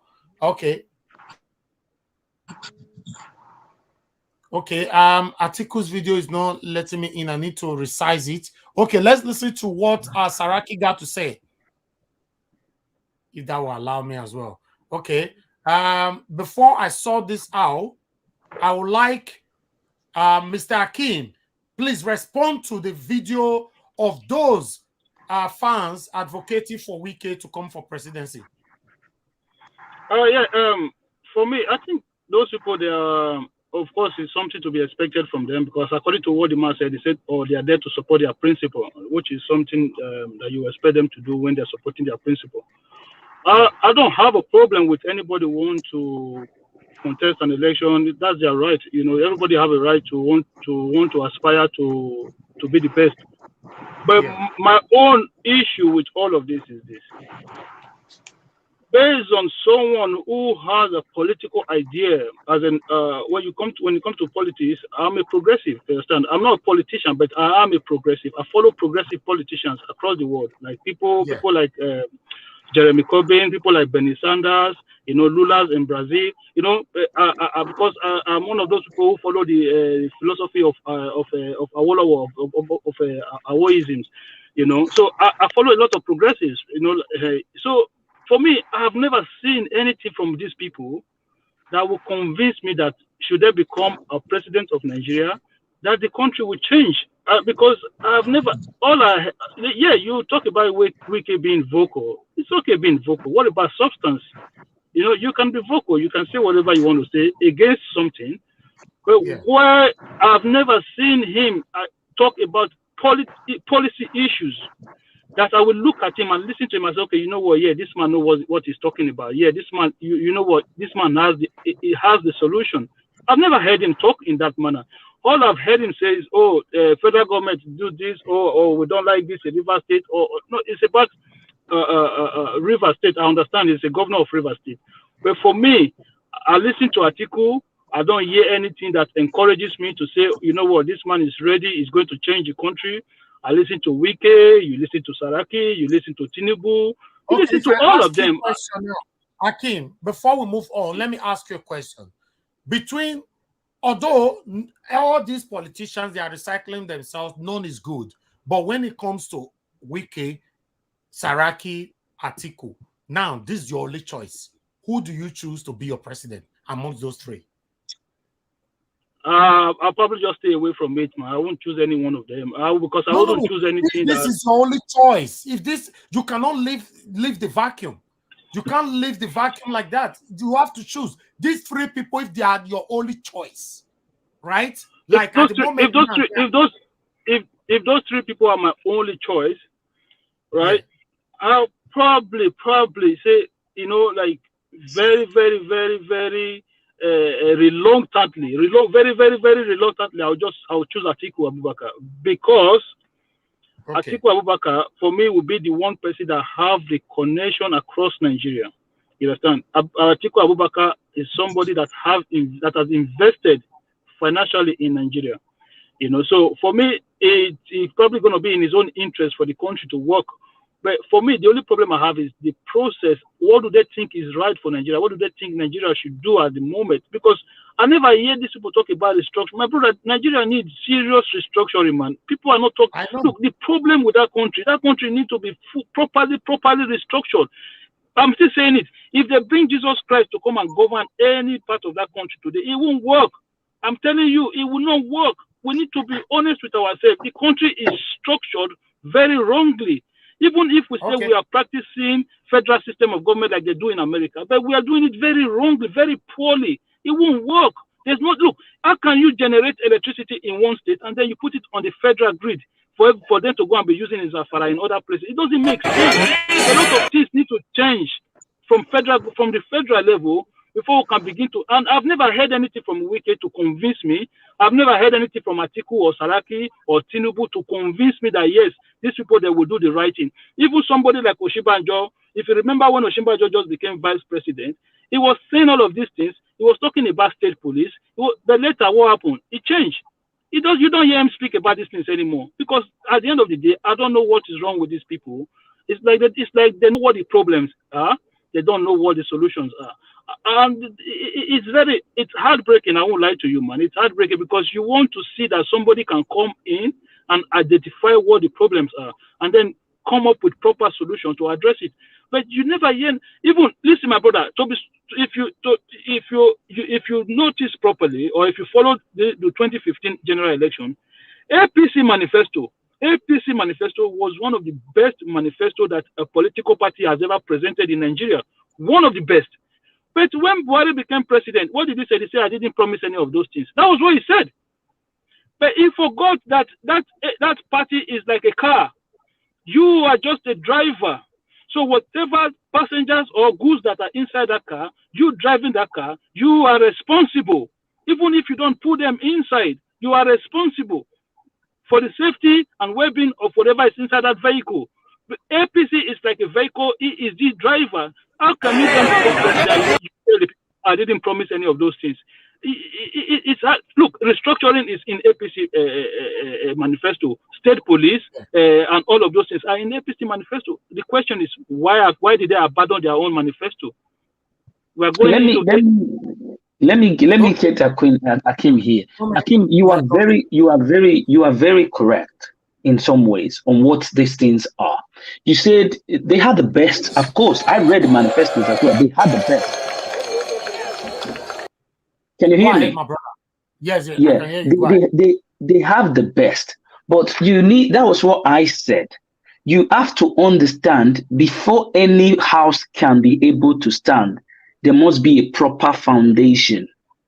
When the foundation is not set up, things get to crumble. So when you have the people inside the party selling their manifesto, is so sweet. That is what they did in Edo as well. So, but you have to understand that there are certain people who set them to write this thing. They put it on there to attract people to say, this is what we want to do. But that is not what it is, because the structure is not really labeled well. If you check what Akim is saying, my brother, yes. I partially support what he's saying, because if Akim had a choice now, he will never support any of these people at all. None of them. Because Sorry, Yeah, the reason why he is not supporting it because of the way we have been managed for decades. Yes, Because he's exactly. seen these people and it's everything. I have been saying it as well. So if we have somebody like a radical in a political party, every youth are vying on that. Israel, hold on. Yes, Edo Sky. Yes, anybody can call in. Let me put the phone number on the screen. It's just that I cannot interrupt people when people are talking. We have to take it to 2 minutes, but I'll put the phone number right there now. Go ahead, Israel. So when you have somebody like that, you target them, then you start trying to rally the youth that has the mandate, that knows how to structure, because a tree cannot make a forest. That is what Malema did, because he knew he was a radical that could destabilize something, but he needs people on ground, like the foundation, to help him manage the system that could be speaking on what the party intend to do. This is what we need to build on as youth. We need to find somebody that can speak. We need to find people that can always support him. People like Undlozi, who is always backing Malema. Malema cannot know everything, but Undlozi is the brain and heart of the EFF, because he knows there are certain things Malema will lack. They will always put him through. This is what Nigeria lacks. Everybody is looking one direction. They said, Tinubu, let's share this thing. Everybody will just follow that direction. APC, PDP will come. Atiku, let's follow that direction. They don't have a proper structure that will sit down and say, let everybody sit down. What do you think is going to be? What do you think is going to be? How do we make this policy work? How do we make this? So these are all what we call governance. The ability for you to bring in the best quality, not quantity. Okay. All right. Israel, hold on there. Before I come back to Mr. Omorui, we have Alex on the phone. Alex, go ahead. Talk to us. Yes, good morning, Mr. Rajawash. Good morning, everybody. Good morning. Good morning. Happy Sunday to you. Thanks for joining us. Go ahead. Yeah, same to you, man. I'm saying the house is bubbly and people are brainstorming and exchanging ideas. This is nice. I'm happy to be part of you guys from here. Thank you. Yes, I know what is going on. I've been following you guys for the past 30 minutes now. I saw the videos and everything. I saw Wike's and Atiku and PDP convention and all those things. Yes, and I also heard Akim's reaction when he said he's a progressive. Awolowo's ideology. I'm an idealist too. You know, when you have been bitten by a snake, when you see a rope, you'll be scared. Ordinary rope, you know. Yeah. So they've cheated us before. They've lied. They've cajoled us. They've deceived us before. So I don't blame Akim for taking his stance. Of course. Nigeria actually now. I was speaking on a live program on a radio station here in Benin. I told them what we need in Nigeria is not elections in 2023. We need a restructuring, a renegotiation of this contraction, of this forceful amalgamation, because we are not one. We were joined together by British forces when they came as missionaries and explorers and traders. They came in the name of the Royal Niger Company, and they struck a deal with the Caliphate in the north. They couldn't strike deals with the south and the west, so they went into war. These are people that said they came to preach Bible. They killed kings, deposed many of them, and in 1914, this country was formed. And they are very biased. It has produced nothing but pain and corruption and wickedness. Okay, now if I ask you, Mr. Alex, the same question I asked Mr. Hakim, if, as you know, many of us don't have choice now.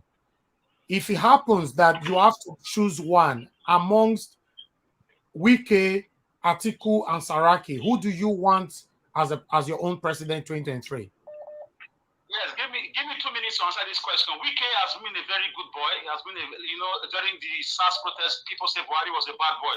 Yeah. Wike has been a very good boy. I've been hearing about his works, his political works. He has been doing a lot of great projects in the state. People are very happy. And even hearing that he has been paying for the past 5 years, he has been paying people like youths. If you are not employed or if you are employed, so long you are from certain areas of the country or of the state, so long you are from the state, they have bursary, they are paying them from 150,000 to 200,000, even women get paid. So long you are more than 17 years old, now it's taking care of the general public. Yeah. The pensioners are happy, I'm not saying it's perfect, but as for Atiku, he has a very bad history with the former president of Nigeria. Atiku he's been seen to be the one behind the darkness in Nigeria. We heard that he has the largest generator importation company into Nigeria, that a single individual cannot import generator. You have to go under his company. So they are the ones that don't want us to have electricity. They are not fighting it. He's one of them from the facts we have here. So Atiku is the giant shareholder of that company that imports generator in large quantity. You cannot do that business if you don't go under. So I don't trust Atiku. As for Wike, why I cannot. No, what about Saraki? Saraki. Just rule Bukola Saraki is, sorry, with due respect, is a criminal. That one needs to be taken behind bars. That one is a criminal. Okay. Why I didn't say Atiku is a criminal? Because he was the vice president. He was not the major principal. I cannot pick him up. If I had to pick him up, I'll pick up his man, his president, before I come to him.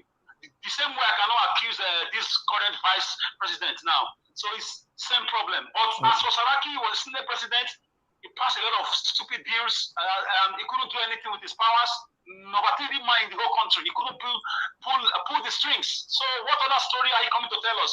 Wike is the center of discussion. The only man that can stand and speak boldly, truth to the power. Probably because his state is producing the crude oil we all are getting.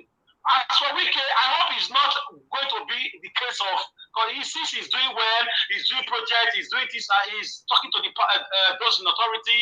He's very vocal and bold.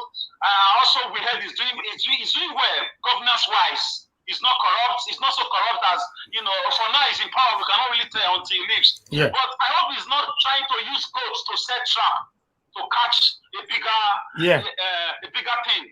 He can be doing these things. This presidential power for the past 5 years. We don't know. These guys are trickish. He could get them. But my brother, we all know. Me myself, I have choice.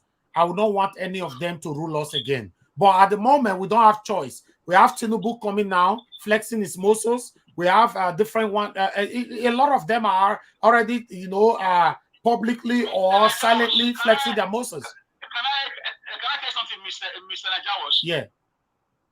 They will not allow Wike to get to that place where we have to vote for him. That is what Israel said. Okay, that's fine. You can call back again. Let me talk to Mr. Mori here. Let him talk to us. Mr. Mori, good morning once again, sir. Can you hear me? Good morning, sir. Good morning, everybody in the house. My regards to Hakeem, Alex, and talk to us, Israel. Yeah. Yeah, I'm supposed to be sleeping by now, but I just pick interest in this very topic. We have to be very careful. Politics is what politicians do. If we allow them, we are swayed, we are cajoled and manipulated by every political statement, we'll continue to go in a vicious cycle. We'll remain where we are. You hear somebody, yesterday, please, you give me time. People have been talking, you give me time to talk. My greatest problem on this forum is time. I'm not always comfortable, I'll give you time today. I'll give you time. So please, I woke up because of this. This is just about 6 o'clock. After this is my time. And I went to bed around 4:30. I didn't even sleep. So please, we have to be very careful with these people. When politicians are making political statements, we must not be cajoled, we must not be carried away. And this is one of the weapons they have been using against us. Outside religion, outside the ethnicity, outside the political innuendos. Somebody is singing the praises of his master. We are here discussing. I'm not here to condemn anybody. Before I continue, I want to categorically state that I'm neither for APC nor for PDP. But when I see political statements, I'm able to recognize one. I was a born activist. I had a taste of politics. I know what politicians do. It's their profession. That is what they do. So I'm not here to condemn anybody, like I said. We've seen some projects here and there. He's okay. His utterances, he's bold, he's vocal. But if you go back to his antecedents, if you know his genesis, if you know the genesis of Wike becoming governor, My brother, are you calling for a dictator? If you see the crisis in PDP right now, at a point, PDP was single-handedly being controlled by Wike because of his financial muscles. Do you also know the allocation going to River State? If you say the guy is performing well, we have seen the project. It's Mr. Project. Overhead bridge and the roads are being tied and all that. I know he's preparing, like Alex said, he's trying to set a trap with cricket to catch an elephant. It's okay. We have something on ground. But my brother, it's not as rosy as you think. Yesterday, I was watching something on a national TV. Teachers protesting in rivers. They were not paid. Teachers I will send you the clip after this discussion, or in the course of this discussion. I'll look for it and send it to you. Teachers are not paid. Are you talking of a single individual taking over a political party? The removal of secondus, the coming of secondus, and the removal of secondus was single-handedly spearheaded by Wike. Is that the kind of democracy we clamoring for? Are this the kind of people we're looking up to? Are we so confused? Are they so, manipulated and battered our brain that we cannot think right anymore? Now, we have every reason to be praising these people, this crop of criminals, this crop of looters, because we expected so much from Buhari, but we are getting the worst of a human being from Buhari. And that's why we don't blame people clamoring for PDP. My brother, from the inception of this democracy, from 1999 to 2015, when they lost power, they were in power for 16 years, right? If I tell you how much we are selling our crude oil, my brother, you will come to pick up your gun and shoot these people. My brother, they wasted that money. We did not only, during that night, between 1999 and 2016, Nigeria did not only pay up their debt, our debt. We had surplus. Our reserve was surplus. Oh yeah, as soon as Jonathan came on board, the price of crude oil rose astronomically to about 140, 150 per barrel. They also fell to about 20, 30 something, even less than 40 during Buhari. I'm not saying this to support Buhari. It's an evil. It's as evil as every one of them. So, PDP did not only squander that reserve, they made us to go borrowing. When you're talking about Atiku, you're talking about Wike, you're talking about Saraki, my brother, I will begin to know the degree to which these people have really battered our brains. We're talking like frustrated people right now in the wilderness. My brother, I'm not here to condemn anybody, but please, my heart, please, when I see, they say in the city of the blind, the one-eyed man is the king. My brother, he's not always correct. Yesterday, we were talking, you brought up one issue on Friday. You remember? When I'm talking, if you would watch me, you will feel this guy is, supporting Obaseki. No, watch my word and see if I'm wrong. I stand to be corrected, my brother. Whatever I say, I don't even have Obaseki's number. I'm not here to support any individual. They are best of the same feather. If I'm trying to say, okay, for this guy is this, for that one is that, I have my reasons. We were talking about Dele Momodu on Friday, right? Yes. I started by saying Dele Momodu is not my role model. That is entitled to his opinion. That he's talking. I'm not surprised the way he's talking. Dele Momodu has been, I was aiming at something. I never knew he was already on his way to PDP. But if you play that thing back to what I said, you will think I'm a prophet. I'm not a prophet. I'm neither a prophet nor a prophet of doom. But I am well grounded in Nigerian politics. I'm not here to blow my trumpet. The bruises I have in my body today is not because I'm a radical or a troublemaker. The tear gas I heard that is still in my system today is not because I wanted to be high. Most of the detentions and incarcerations I went through in Nigeria is not because I was a criminal. Because of my love for my fatherland. My brother, it pains me. If I tell you the role I played during the military junta, if I tell you the role, do you know what it is to be the safe vehicle? You're on a protest. You see people dying beside you, and God sparing you alive. You're on a protest. About 2 people are dead beside you from the bullet from the military. If you talk of the Ghani, I was very small when I started, embarking on protests. That was why when somebody came aboard in Edo State, we did everything humanly possible, thinking that if somebody from the activism cycle, has come aboard to change the narrative. But as soon as he became a politician, it was a different game altogether. We have to be very careful the way we go, the way we see people, the way we follow political statements. If somebody following now, Mr. Murray, let me land, sir. Let me land, sir. Sorry for taking much of your time. When I'm bothered, when something is troubling me, if you give me from now to evening, I can tell you what is wrong with Nigeria. I also try proper solutions to them. But how willing are we? How ready are we prepared?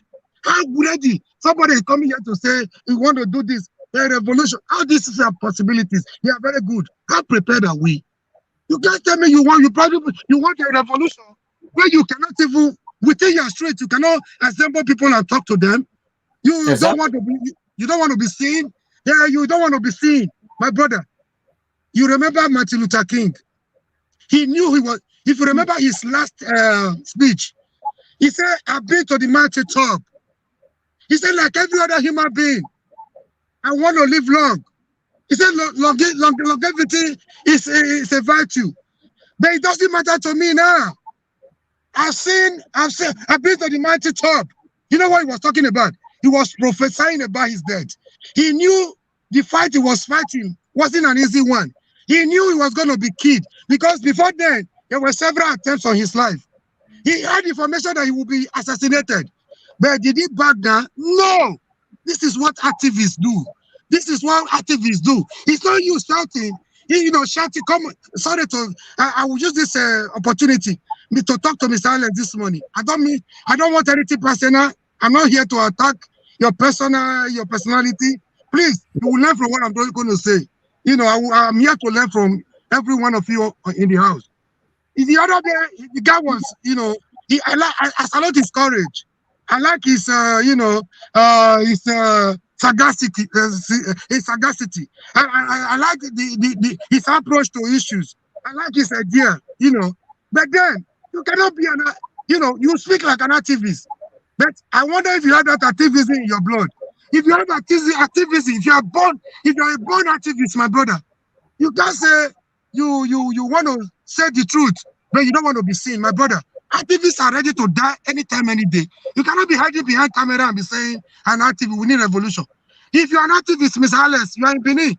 I expected you to be doing in Benin exactly what Omo is doing in Abuja. How are you out condemning Omo Yele? He's fighting for his own pocket. He's fighting for this. He supported he worked against Jonathan. He supported Buhari. He worked against this. He is a collective brand, my brother. If you try them to substitute it, they cannot substitute it. They are out to condemn the good work the gentleman is doing. Omo Yele did not start today. He started a long time ago. My brother, when people condemn, when they see people doing what they cannot do, they stand out to condemn them. My brother, my heart bleeds. An activist is ready to die at any time. My brother, before I left Nigeria, the last arrest that was made on me, 1994, 1993, due to struggle, we were released at a point. They came back from a rearrest. When they were taking me to a Black Maria, I looked back, I saw my mother crying. I tried to smile to put joy in her heart. But my smile turned to tears. Involuntarily. I didn't know when I started. I wasn't crying because I was afraid to die. I was afraid, I felt for the woman. I knew the woman was burning, Within 4 months, before I came back from the station, my mother was almost gone. She was looking like a patient with HIV. You don't have behind this camera. You want revolution, you want this. I'm prepared that way. You listen to. Okay, if somebody is pressing Wike, the same way somebody will press Tinubu in Lagos. That was the same way.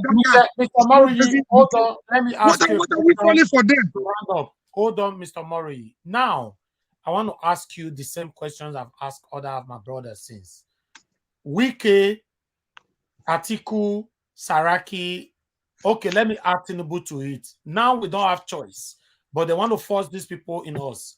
Who would you shoes if you have choice? My brother, we have choice. That is a very wrong statement. Another thing I wanted to correct about Wike, I will answer this, but let me correct one thing. I was almost forgetting because you are spending more than 10 minutes. Yeah, I will round up, my brother. You know, I will round up. I was something you said about Wike, which we have to be very careful. This is a public media. A lot of people are watching you all over the world. You know, we are trying to cross-fertilize ideas. People are listening to us.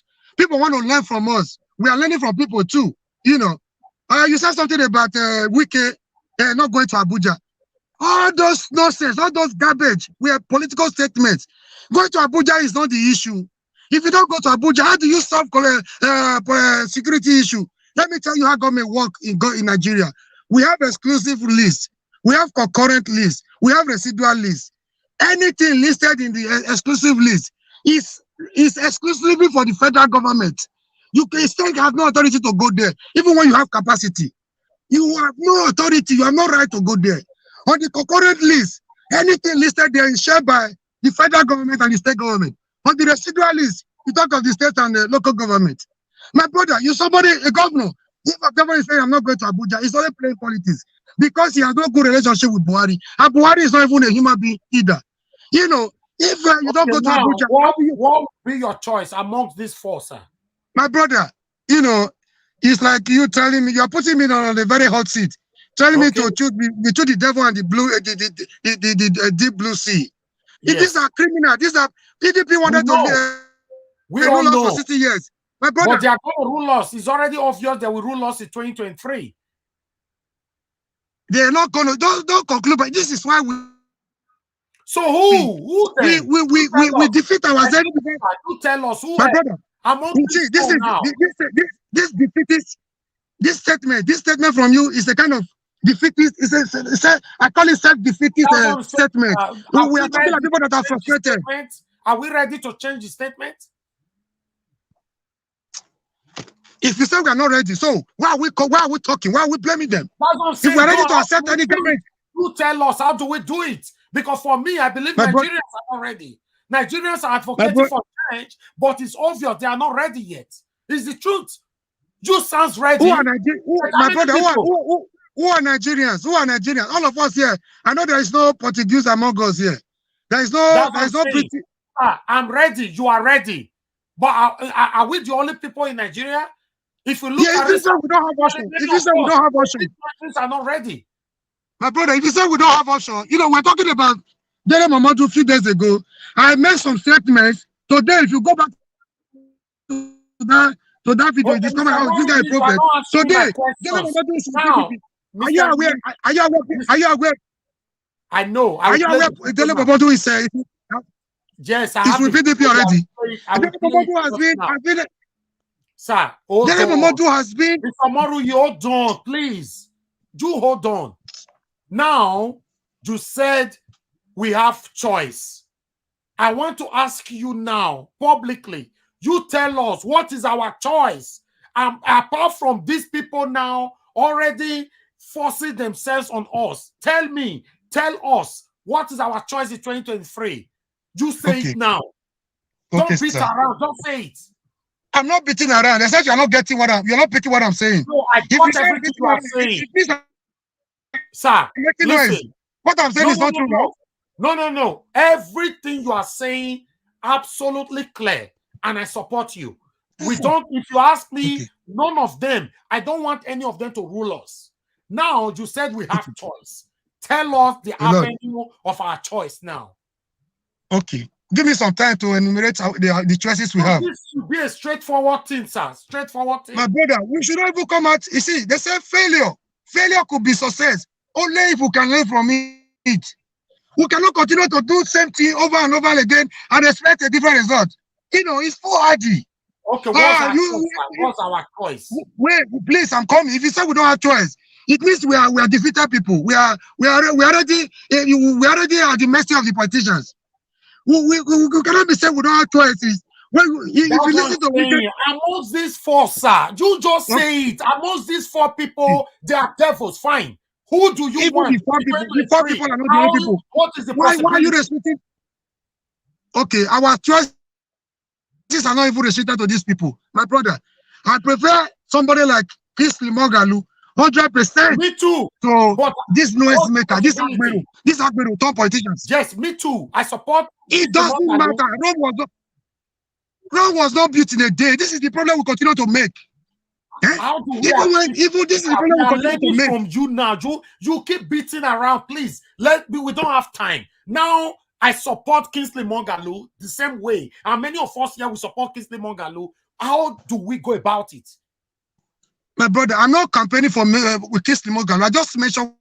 No, it doesn't matter. Anybody you think that can bring happiness to us or that can rescue Nigeria, like Tinubu and like Atiku just said, let's rescue Nigeria. Anybody you think that can rescue Nigeria, you've mentioned one now. Okay, let's assume that we want to embrace Kingsley Moghalu. How do we achieve it? Okay, my brother, the reason why I just made that one suggestion is one among many. Let me just correct one impression here. If you go to a thief that has stolen from you looking for your property, you can never find it. Do you know the accident of Atiku in Nigerian custom? My brother, Alex tried. I follow his analysis. It was spot on. But he said he was a vice president. He didn't just become a vice president overnight. Atiku was in charge of Nigerian custom. If you know the atrocities committed by Atiku, my brother, if you know the history, the degree, the records of these criminals, you will. Mr. Murray, you see, not restrict our choice to these criminals. You'll be talking for 14 minutes. Let me come in. It's very unfortunate. Let me come in. 14 minutes, you did not deliver your answer.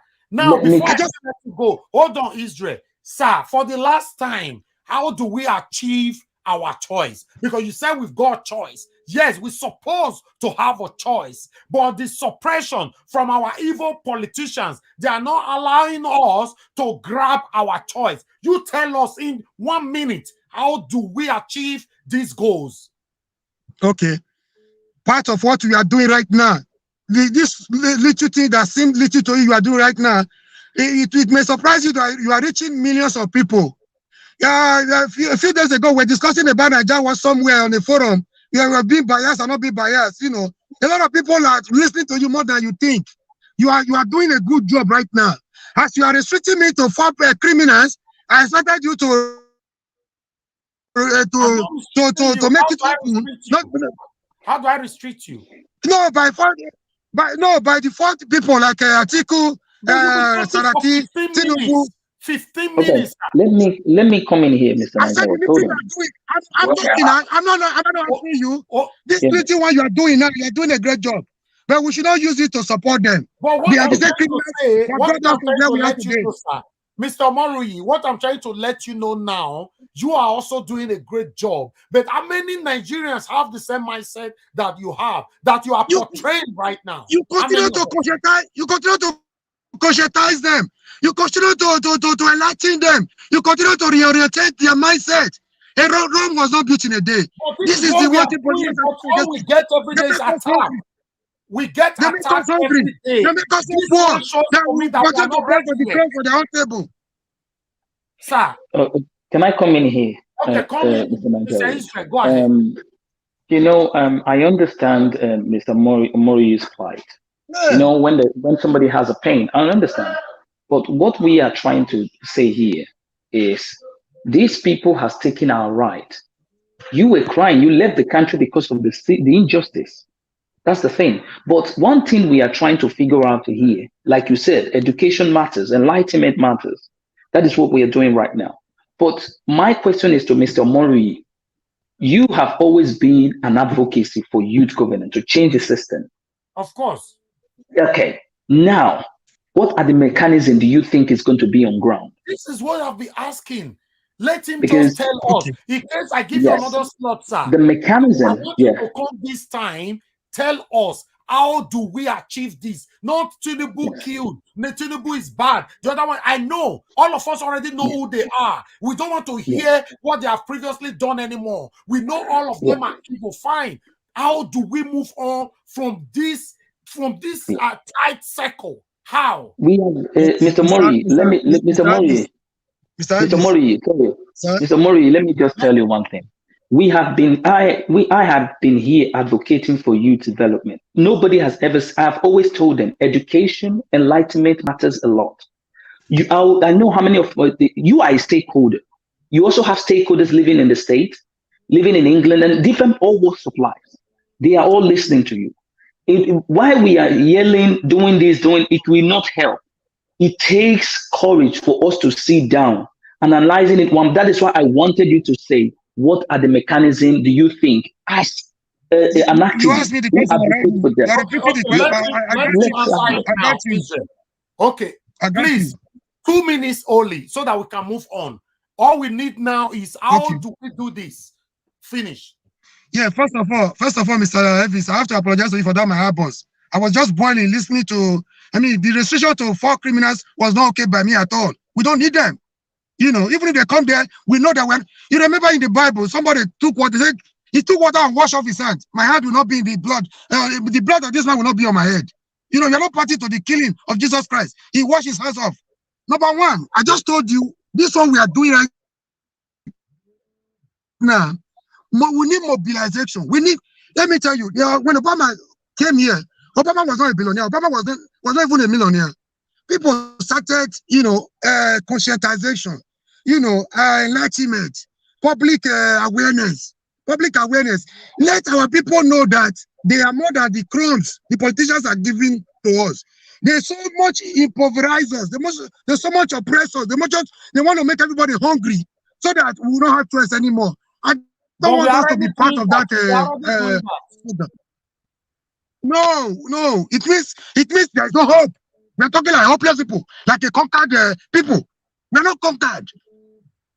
But 2023 is around the corner, sir. 2023 is around the corner. My brother, that is what I'm saying now. We should start mobilizing. If need be, we can start donating. See, people contributed $1 to Obama's victory.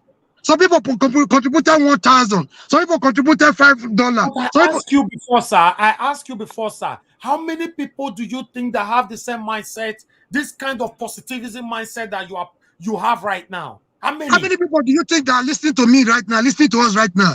I'm not only talking to you. We are talking to other people. They are learning. They are hearing from us. You are touching their hearts. So restricting us to four criminals is like you treating us like a conquered people, like a conquered nation. We are not conquered. We cannot give up.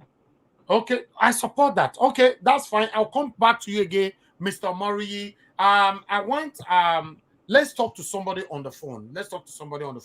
Mr. Pius, I can see you be calling. A lot of people be calling since. Good morning to you. Happy Sunday to you, Mr. Pius. Go ahead. Talk to us, sir. Yeah. Good morning, sir. Nigeria World. Good morning, viewers. Good morning to everyone. Nigeria Watch, may God bless you. Thank you very much, sir. Amen. Oh, did we lost you there? Before that, I want to acknowledge BTV Nigeria. I can see you right there, my big bro. I love you, and you know that. Go ahead, sir. Yeah, may God, the wisdom God has given to you, that wisdom will continue increasing in the mighty name of Lord Jesus. Amen. You already have peace of mind in the mighty name of Lord Jesus. Amen. Thank you very much, sir. Thank you. Everything you are saying, sir, I always see the reason for the things you are saying. Sir, we only like to dance around the bush. Me and my brother were just talking about Nigeria this morning. He was telling me, say, brother, he said from 9 even to 30 years, I say Nigeria will never change. He said, because this corruption has finished Nigeria to the end. There is nobody that they will put in that president. Sir, it's not what they say they will do. You understand? Look at Obaseki, like number one. The trust we have on Obaseki, as the only those people gather together, put Obaseki in that place. Today, what is the answer? For those 4 people you are saying, sir, let us say the truth. For the 4 of them we are saying, the only person I even say that can even do little things for there is a Wike. Okay. It's not Basis NK or this thing. So when you see 4 devils, at least one will still be good, and maybe 2 over 1. The other one with 2, 0. Wike is okay. But if you say, let us go and bring somebody like Showore, or they talk Kingsley Mongalo. Have you ever ever see Kisling since that election? No. Have you ever see the other guys since that? Have you ever see where he talk? He challenged Buhari, or he challenged the APC, or he challenged the PDP, or he fight for the youth.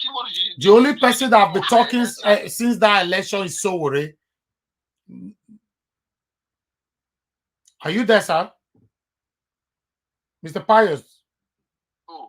I said the only person that have been talking since the previous election is Sowore. Kingsley, we have not seen anything of him. Nothing, sir. Even though today you say let us bring one youth or two youth, they will never agree. You know what happened for the last election? Let us bring a Kingsley or Sowore. They will say, okay, Kingsley, you step down for Sowore. Do you think Kingsley will ever agree? Let the whole youth to beg Kingsley to step down for Sowore. Let Sowore go. Let everybody put Sowore. He will never agree. Sir, before we will get somebody to take over Nigeria, we have to do something in Nigeria is to share. That is not the answer. We are just dancing around the bush. And what you are saying in Nigeria, what? You are saying the truth. There is nothing we can do. It's from those people. It's got that one day we come out for the president. That is the truth. You are saying the truth, sir. Okay. Give me more wisdom. Thank you, sir. Whatever anything they are saying, you are saying the truth. May God bless you. Thank you. Amen. Thank you very much, sir. Let's talk to someone else. My guest, I'm going to come back to you all. Please, let's give some room for our callers, for some of them to contribute this morning. Okay, we have Alex. I hear. Oh, I think I lost him. Alex, are you there? Yeah, thank you. I'm here. Okay. Yeah, thank you for calling back again. Alex, I'm not going to give you enough time. The reason why I gave Mr. Murray that time because I've been cheating on him for long. Whenever he's here, we don't give him a long minutes. So I'm giving you 3 minutes to respond to anything you want to respond to. Okay. First of all, I want to thank that guy that spoke. Yes, the mark of a good leader is the ability to accept criticism and also respond in a polite manner. Those are the words of Obafemi Awolowo. Okay. So for me, I never said I'm a full-blown activist yet. Number one, the fact that I express my political views doesn't mean I'm an activist. I'm not even a member of a civil rights organization yet. If I was, and that was your crew would have told you already that they know me, right? But I joined them in all their protests because I'm a concerned citizen. So the fact that I cannot show my face on the screen to tell the government what they are doing is bad, does that mean I cannot contribute to Nigeria's program anymore? No. Nobody says that. Nobody's saying that. So no. It's not to you. That's one. I like what he said. During SARS protests, I was at Ring Road for over 10 days. I'm not a coward, but I have a family. I don't know how Omoyele Sowore runs his own things. His family is in America. I have a family here. His children in America, in a safe place. I've got a family. I've got an old father that I still listen to. Democracy starts from your home. I'm not a dictator. If war comes today, I will come out and fight. There is time for everything. The Bible said Jesus Christ, John the Baptist was in the desert eating white locusts until it's time. There is time for everything. Okay. Until you are 30, those days you can't do. Yeah, but one thing you must know, Alex, anybody cannot always agree with you. Anybody can oppose you anytime. If I'm explaining myself to them too. Yeah, so that they will know what's going on. Yeah, that's true. You are right. So I came out during SARS protest. I came out during this for economy protest. I was there. Go and check the video, and I will point myself to you. Send me the video. But I have a family here. Nnamdi Kanu's wife is in UK. Omoyele Sowore's wife is in America. So what about me? I'm a family. Okay. It's called wisdom. It's called wisdom. That's one. Then number two, I will not. You have no moral conscience to speak to me about activism when you are not in the country. For me, if you are in Nigeria and you are saying all those to me, I will meet you up. Then we can learn from each other. But you are far away telling me what to do. Okay, that's fine. Alex, you need to round up in 30 seconds now. Okay, yes. I will join him to say all those names that we are all mentioning now, including Wike. Why we like Wike is because he's kind of vocal, he's playing some political game, but all those names for me will not work. It's still the same people, the same connections, the same family, the same group of criminals. Yeah. So I think we should look out for somebody else. All right. Thank you, Mr. Alex. One more caller, then we move on. Hello, good evening, good morning, good afternoon to you. Your name and where you calling us from? Wow, we already have more than 900 missed calls. Go ahead. Good afternoon, Mr. Dawes. Good afternoon, my name is Adewale James. Mr. Adewale James, talk to us, sir. Go ahead. 2 minutes, sir. Thank you. Yeah, thank you, Mr. Nenjawas. Alex, I thank you for your contribution and the way you motivate the way you speak and somehow. So we thank God for that. So you stand for it, Alex. So no problem. For me, if I decide to choose among them, not that Mr. Morio was saying that no one, no one he cannot vote for any of them except maybe Kisley or Moro or Showere. No, the people, they are not available, so they didn't come out that maybe they want to contest or they want to do one or two things. So the people that normally bring themselves out, when you choose among the 3-4 of them, I believe that Wike can do better. Because we cannot just do this, made the mistake, the one we did, that Mauricio really just came out that he want to fight for president, he want to go for president. Then the youth in a diaspora, everybody in diaspora here, mostly from Edo State, they contribute to Showere, and Showere don't deliver. The very day of election, nobody vote for him. So it's just like I don't make it just of us. So what we need to do, we need to, if Wike is available, you want to rule Nigeria, so we shall move, we shall vote you for see, him. Mr. Adewale James, I'm sorry, I will cut you for a minute. I want to contribute to what you are saying. I like that your last statement because Moyele Sowore came out. Kingsley Mongalu came out. Trust me, go check their votes. Who voted for them? The same youth that is shouting. I understand the plight of our brother, Mr. Morui. You understand? That's why I told him that how many of us have the same mindset that is displaying right now. Nobody voted for these people during the time of election. They went and voted for APC and PDP. That's what I'm saying. 2023 is around the corner. What are we going to achieve another way out of this way that they are forcing in us right now? Yeah, the real truth is that let's just keep all our eyes on Wike. That's the only man that I believe he can deliver. For Mauricio, anytime that this guy came out, please, he's come to distract the youth. Because the more we do that, the people who are supposed to vote, when one went to vote for PDP, if you look at the distraction, that distraction will make APC to win again. So since they did come out, so there's no need any person will come out that we need to contribute €1 or €2, and Mr. Mo, you said we can't do it. Nobody is fool. They can't fool anybody again. You understand? Or more or less already are fool us. So all that one is just doing is just propaganda. He and Tinubu, they are even the cause that put everybody on this mess because they supported Buhari. They made sure Buhari will come to power. Secondly, because this Jonathan was very weak, we know that each governor, they are very corrupt. They are corrupt, we know.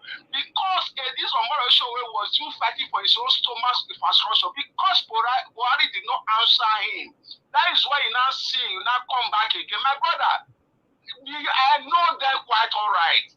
You understand me? So there's no way they can fool us in diaspora. If we can stand up that he's going for president, my brother, we will vote him. Nothing will happen. So okay, thank you. Good or bad, everybody have the past. So they will not use the past to judge him. Thank you. Thank you, my brother. Thank you. We talk to one more caller, then we'll move on. Hello, caller. Good afternoon to you. Good morning, rather. What's your name? Where are you calling us from? 1 minute we are giving now. From Scandinavia. Good afternoon, everybody. Good afternoon, sir. 1 minute, please. Just be 1 minute. I just want to tell the house to please take it easy. We all know that we all are fighting through one cause. Is the condition the Nigerian leaders have put us in.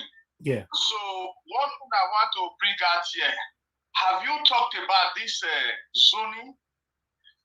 People are talking about Wike, Saraki, Tinubu. Have you sit down to think about why, how come about this zoning? Once it's zoned to south, so you don't talk about Wike or Atiku. It's already zoned to south. Once it's zoned to north, you don't talk about Wike, they talk about people from the north. So to me personally, I believe all these things we are saying here, if we are really hoping for a better Nigeria, the system has to be crashed within a new system. That's what Mr. Omoruyi is fighting for now. System have to be crashed. Yeah, I support Omoruyi 100%. The system has to be crashed. We know how to crash this system. It's just little by little. But how do we do it? Because for me, if you ask me, I would like us to crash the system between now to 2023. But how? Let me tell you something. You see, so many people, they might be thinking that Omoyele Sowore is just there making noise. That is what they say. And so many activists that is speaking their voice now. But people were looking at these NSAS that they don't know how come about NSAS. People were eating together in the protest ground. People were sleeping there. People don't know how come about it. Things will happen. Let's talk to Mr. Hakim. Thank you, my brother. I really appreciate you. Thank you, thank you, thank you. All right. Callers, we are done with you guys. Mr. Hakim, are you there with us? Yeah, I'm still here, brother. I'm still here. Mr. Hakim, you see the way our brother body they hot just now, Mr. Mori. I know. Very passionate, very passionate. He don't tire for Nigeria. Anything to do with all these devilish people. He's saying, you know what, here. He's not interested. He's not interested. What's your take? Talk to us, Mr. Hakim. Yeah, I understand his position. Everybody's frustrated. But the only thing I would just like to say is that I know Mr. Mori is a lot older than myself. You know, so it's not like I'm trying to advice or no, like I was just trying to say, you know, because we are on this platform, right? Yeah. I said we are on this platform, so when I don't think we should be using it to kind of sensitize another man's ideas or position, you know, or trying to, or being a little bit personal, you know, because whatever Mr. Israel is doing, you know, is doing whatever he's doing at his own capacity, you know. So, and when you start trying to position him to say, oh, why he should not just be doing it on the behind the screen, he should be going out, and you know, nobody knows what anyone is doing. For me personally, I'm not an activist. I've never been an activist, but I dreamed of being one. I would love to be one, and I hope I'll be able to become an activist someday. You know, it's something I've always wanted to be. But you know, everybody's personality is different. You know, we are all different humans. We are built differently. So that was what I just want to say on that. But on the issue of the Nigerian as a whole, my brother, like for me, I'm still saying it. You know, it got to a point where I actually thought maybe we probably have a kind of a written off generation. Maybe we have a generation that is completely written off already. Like we just have to go to the next generation and start from there. Because you know what I'm trying to say is that if you look at the people who actually did any form of protest or any form of activism, yeah, you understand that they came from a certain generation. I don't know if you understand. And those generations at the time, if you understand, I know that definitely you did go to school in Nigeria, and at a point in your school, your teachers will encourage you when it comes to issues of protest and stuff like that. I don't know if you witnessed stuff, because I did witness stuff like that. I remember there was a time when when they increased the school fees back then, and our school teachers told us to come out and protest, and everybody came out and protested against the hike in school fees. You know, those were teachers teaching us what to do, how to be responsible citizens. You know, so the foundation, the education foundation in Nigeria today, it's not what it used to be. And you have a generation upon generation that are coming up that don't know their left from their right. They don't understand what it is to be citizen. They don't know what to do, because all this problem that we have today is we complain about bad leaders, but we have bad followers. Even the followers are worse than the leaders. The leaders cannot be bad if the followers are not encouraging it. there was a time this those Panama issue, those panorama issue happened when leaders were the discovered leaders had money in foreign offshore accounts. It was in Finland or in Iceland, when the president's name was on that list, in 48 hours, people marches to his office, asked for his resignation, and he resigned from office. He resigned from office. Those are followers who demand the highest from their leaders. Those are followers who hold their leaders accountable. Remember when the UK wanted to go to Iraq for war? Do you know how many people came out on the street of London to protest against that war? Huge number of people came out. So people have to be, our citizens have to be responsible. Me, I don't live there, but I wish I could be able to participate or drive or even lead any form of protest. Now people need to start protesting, serious protesting, not just for once. No, continuous protests have to continuously to take place in that country, not just in one state, all across Nigeria. The people have to show the leaders that, listen, we are tired. The problem with, if you see what happened with NSAS, when the people came out, the leaders listened. But the problem with what happened, people started using it, started seeing it as an opportunity to do what is wrong, started using it as an opportunity to perpetrate evil. And these are the problem we have, my brother.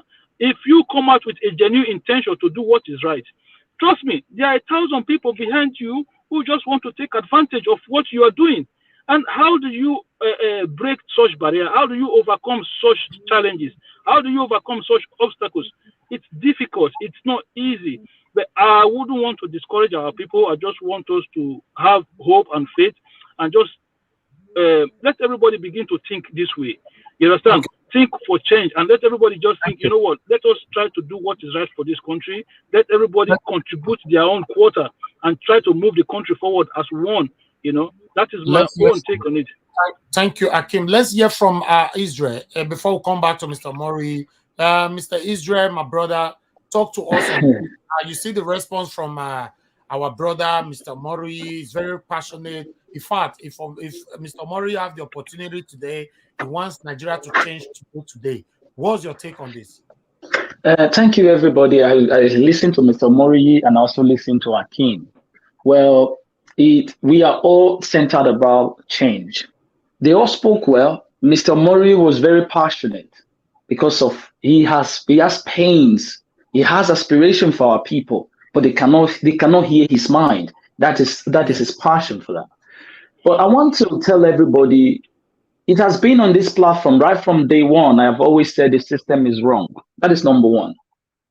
We need to understand that we have the responsibility as citizens to change the landscape, to change the subject, to change what is happening. Now, let me just give you a perfect example how you do this. Education is number one. We are talking on air now. We want people in the diaspora to be able to be learned. We want them to understand that the future lies in our hand. As we are all stakeholders. Now, let me give you a perfect example on this. We are talking right now. How many people shared?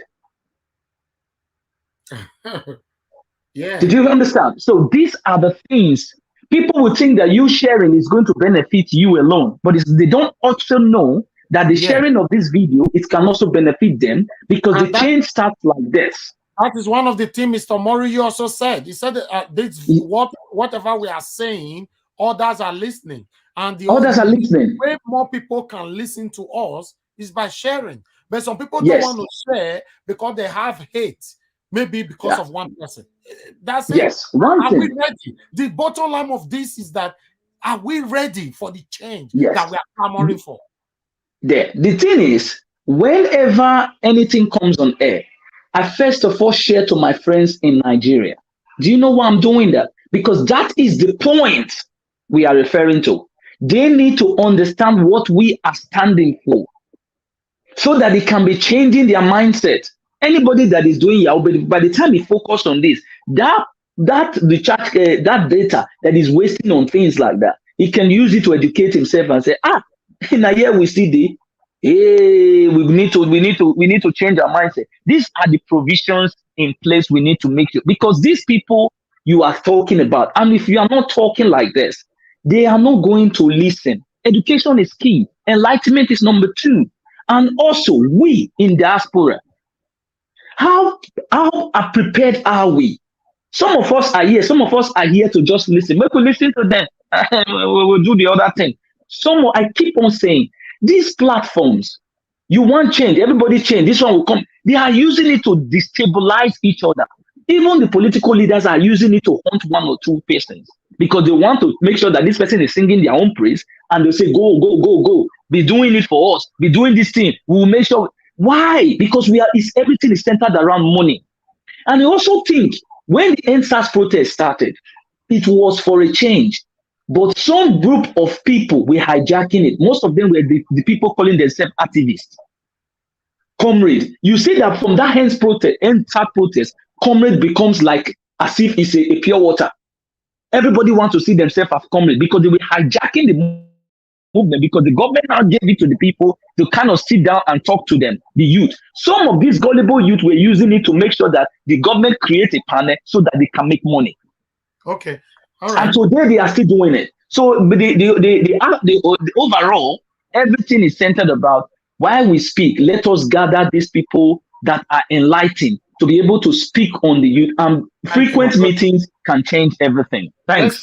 Thank you very much. Before I come back to Mr. Mori, let's talk to Mr. Jeff. He's on the phone with us. Mr. Mori, we'll come back to you soon. Good morning, sir. Thanks for joining us again this morning. Go ahead, talk to us, sir. Yeah, good morning, brother. Happy Sunday to you all. Happy Sunday to you too. My solution, my opinion, not solution, my opinion to the topic we are talking about is that for me, for us to make a change in Nigeria, I said it last time, and the only good thing I'm happy about now is that even you, Mr. Niger Watch, it's like you are not trying to concur to what I said before over that the only way we can make a change, the only way the people coming on board, suspected people to come on board for president is APC or PDP. That is one.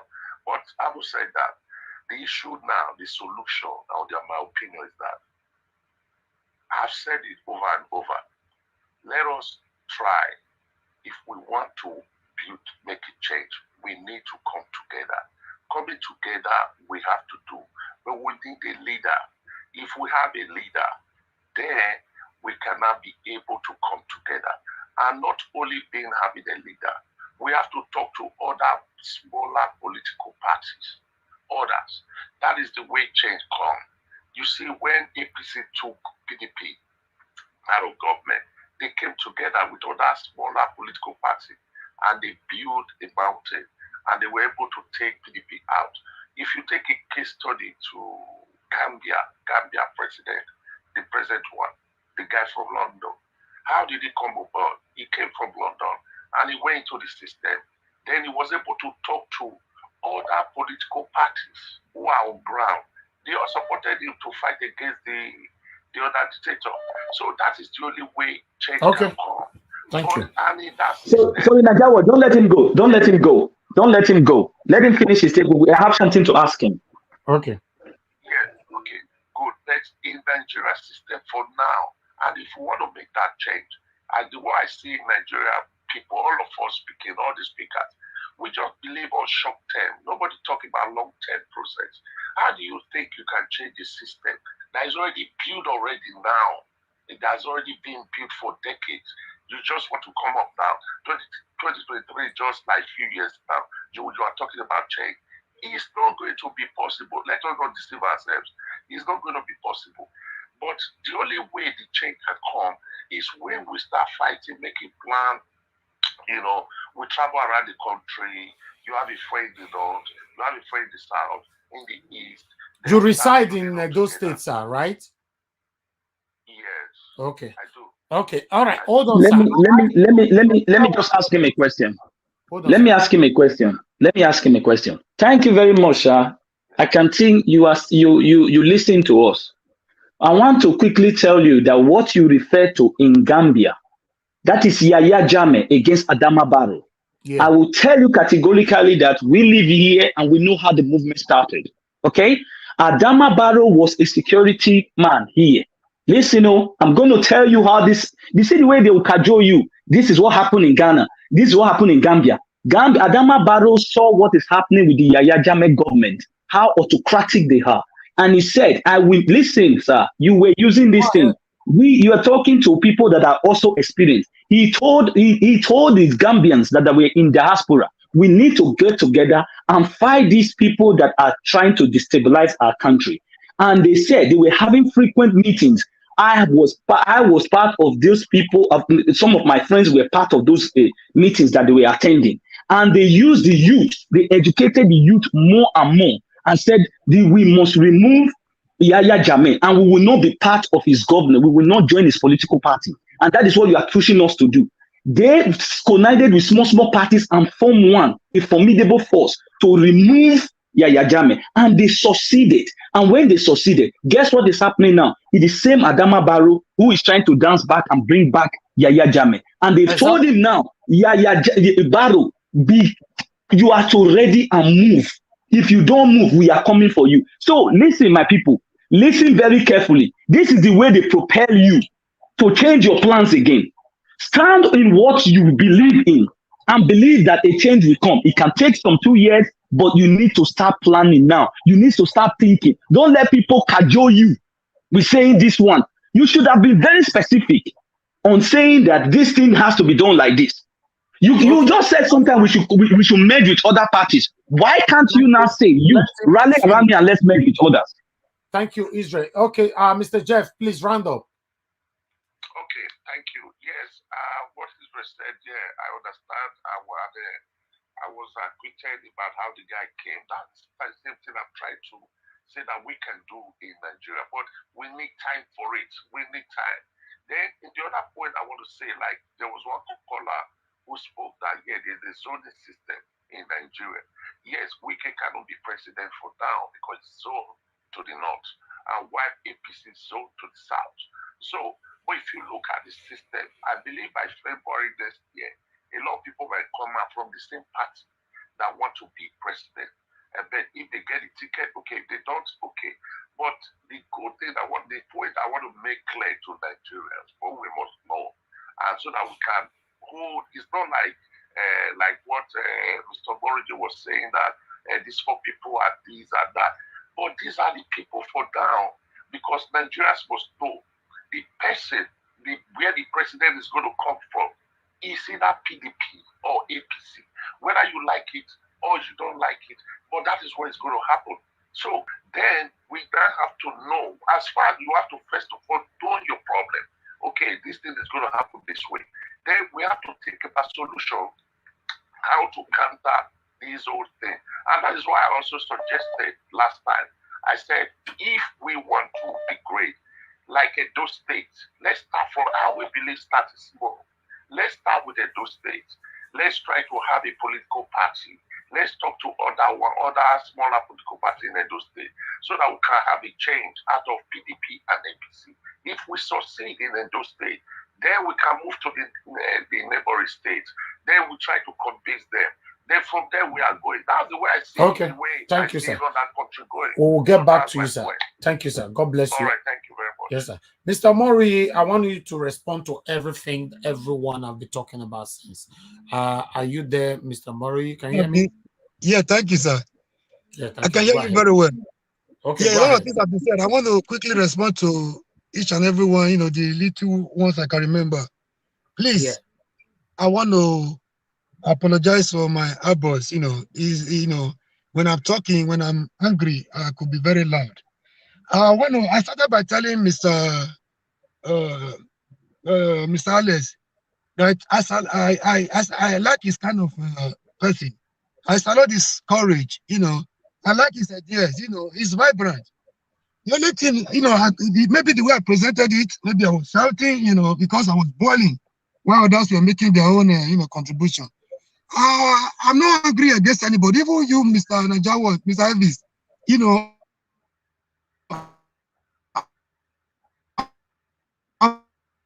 we lost you there. We can't hear you. Side. You can't hear me? Okay. Okay, we can hear you now. We lost you for a second. Go ahead. Okay. I was trying to tender apology to the house and to everybody. To you, Mr. Elvis, right? I wasn't against you in any way, but I wanted to correct an impression. Maybe the way I presented it was too harsh, You forgive me on that. I'm only trying to correct one impression that there is only two major tribes in Nigeria. Let them not deceive you. Igbo, Yoruba. No, these are not our problems. They're using those things as tactics against us. That is what they use against us so that we cannot be united. They know no oppressor can defeat a people that is united. You know, the two major tribes in Nigeria is the rich and the poor, the oppressor and the oppressed. So, Mr. Alex, I am sorry, I like your kind of person. I was just trying to let you know. The other day you suggested, I said the suggestion you made was a very good one. We seem to know there is a problem. Everybody seems to agree there is a problem. We all agree there is a problem. Nobody argues when if there is problem with Nigeria. Yeah. The major thing is how to come together to proper solution, right? That is the problem. That is the major problem we are facing. Now, I want to dwell on the solution, not so much on the problem, because everybody is familiar. It's like a familiar terrain to everybody. Everybody is affected. The big, the small, the north, the south, the east. Everybody is affected. The Yoruba man, the Dom man, the Hausa man. We all faced with the same problem. When the politicians are sharing our money, they don't tell us where we are from. When they are busy, conniving to dupe us, they don't play the religious and the ethnic card. They don't bring those things on the table. But when one of them is caught, you want to deal with them. Oh, they start telling you, well, because he's a Christian, because he's a Muslim, because he's from the north, because he's a Yoruba man, because he's an Igbo man. These are okay. Let me. I just apologize to Alex. I was only trying to make him understand that his suggestion of a revolution is a very good one. But revolution needs people to be at the front. That is the only thing I was trying to correct. We can't be saying this is what we want. We need people to do it, to come out and do it. I don't mean to attack your personality. It's not personal. Okay, that's fine. That's fine. Let's and move again, on the solution side. On the solution side, Mr. Najawa, you were asking me what's the way forward. Yeah. We cannot be doing same thing over and over again and expect a different result. The solution is with us. We have the power. You saw what happened during ENSAS. We were almost there. Before they hijack us again, we were almost there. A journey of 1 million miles, take a single step. So it's not just about 2023. We have to start planning. We have to start mobilizing. You saw what happened in Edo State. You knew how many billions came to Edo State. You knew the billionaires. You saw Tinubu's utterances before Edo election. You saw Paternoster's utterances before Edo election. You know the billions that came into Edo State. Did they work? No. Why? Because the people were united against injustice, against godfatherism. That is the seed I'm trying to plant in the heart of everybody. That anything that is impossible only exists in our imagination. There is nothing impossible for people that are united for a common good. Thank you. Thank you, sir. Thank you very much, Mr. Amoriji, right there. I want us to watch this video. Let's listen to what Atiku and Saraki, what they got to say on this particular one. Just give me one moment to put this on the air. The speeches by our leaders. The speeches by our leaders.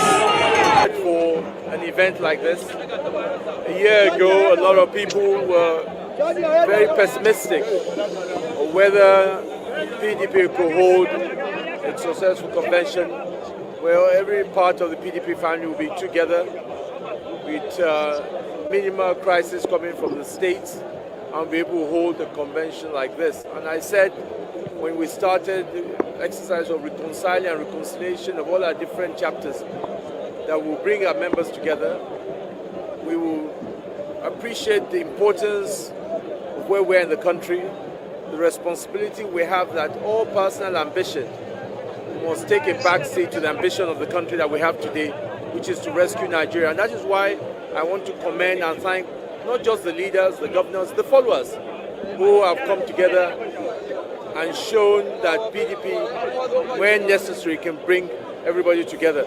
And that's what you're seeing here. You can see the atmosphere. You can see it's an atmosphere of unity, of a common purpose. Okay.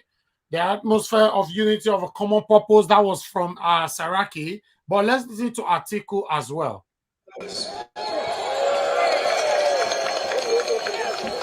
Today, our country is going through the most trying, difficult period of its existence.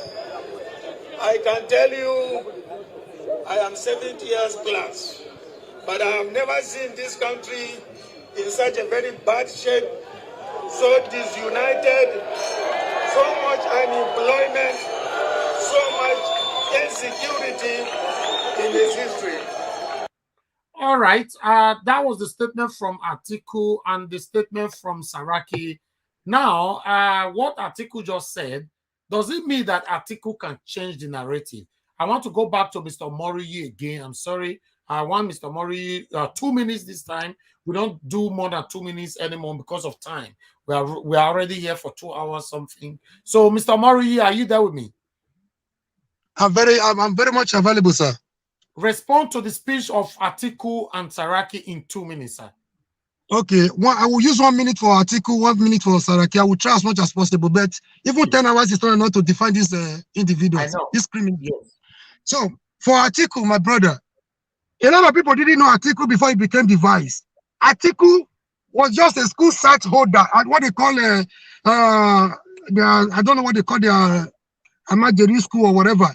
That was how, you know, their quota system. Through the quota system, he entered into Nigeria custom. He looted Nigeria Port Authority dry. Do you know, even after living there, after becoming the vice president, all the revenues generated in NPA was being collected by Atiku's company until recently, but last year, when the contract was taken from him, the NPA was almost taken over by Atiku Abubakar. These same people, you remember the privatization saga during Obasanjo? That was when they used the opportunity to sell Nigeria and put the money into their own pocket. The same people that brought Nigeria to its knees, the same people that brought us to where we are today. It is unfortunate when I see Nigerians clamoring for people like this. For Saraki, my brother, Saraki has never done any other job apart from Nigerian politics business.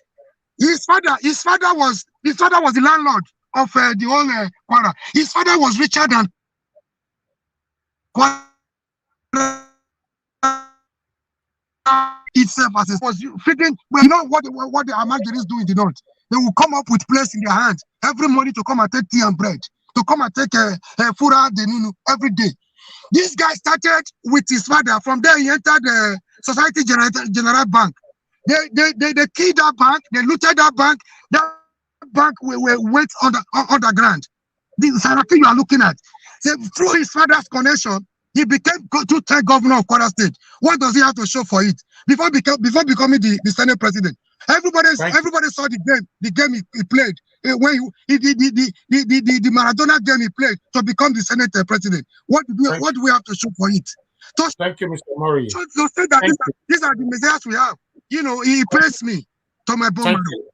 Thank you, Mr. Murray. Thank you. We have a caller here. Hello, good morning, Mr. Caller. Your name and where you calling us from? You have only 1 minute to deliver your answers.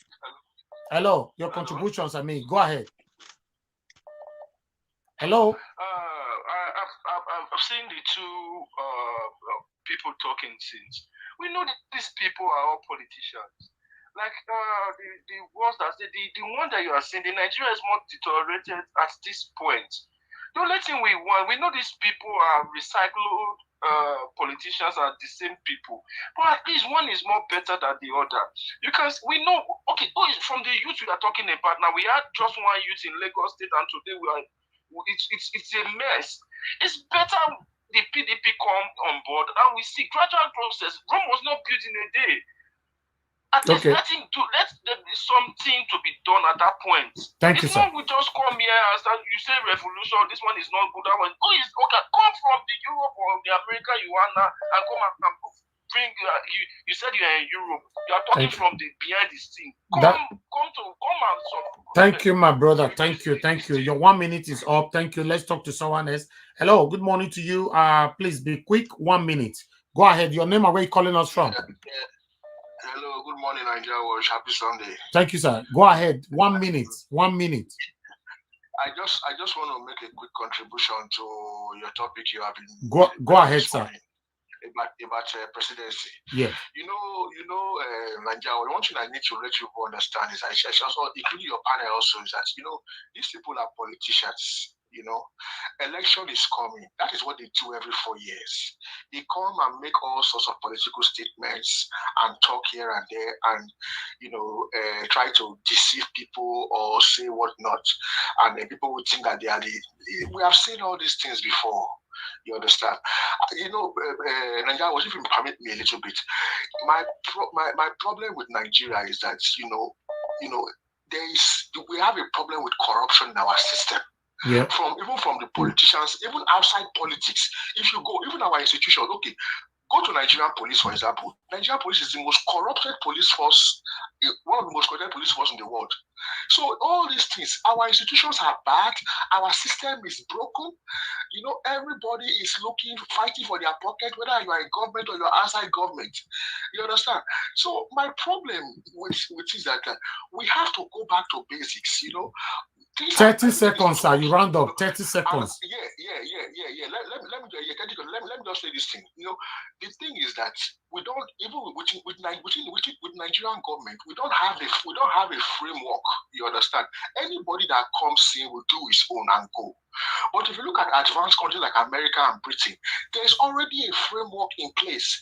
Anybody that comes, it doesn't matter whether it's a youth or an old man. When you come in, you must work within that framework to deliver your policies. Thank you. You understand? Thank you, sir. We don't have that in Nigeria. That is the problem. Thank you, sir. Thank you, sir. Yes, sir. We have Mr. Jeff again, sir. You have 1 minute. Just go straight to the point. 1 minute. Hello. Turn down your system completely, sir. Go ahead. Your time is wasting now. Okay, yeah, thank you. Please, what I want to say, for me, about the 2 points, Saraki and Atiku. Yeah. For me, if I know a lot of people get angry, but it's not a problem. But for me, if I have my way, I'll support Atiku. Because the reason is this: Atiku, like one of my friends, Mori, was trying to Mr. Mori, from custom and all that. Well, when Atiku was the vice president to Obasanjo, today the few things we enjoy in Nigeria, they were the people who put these things in place.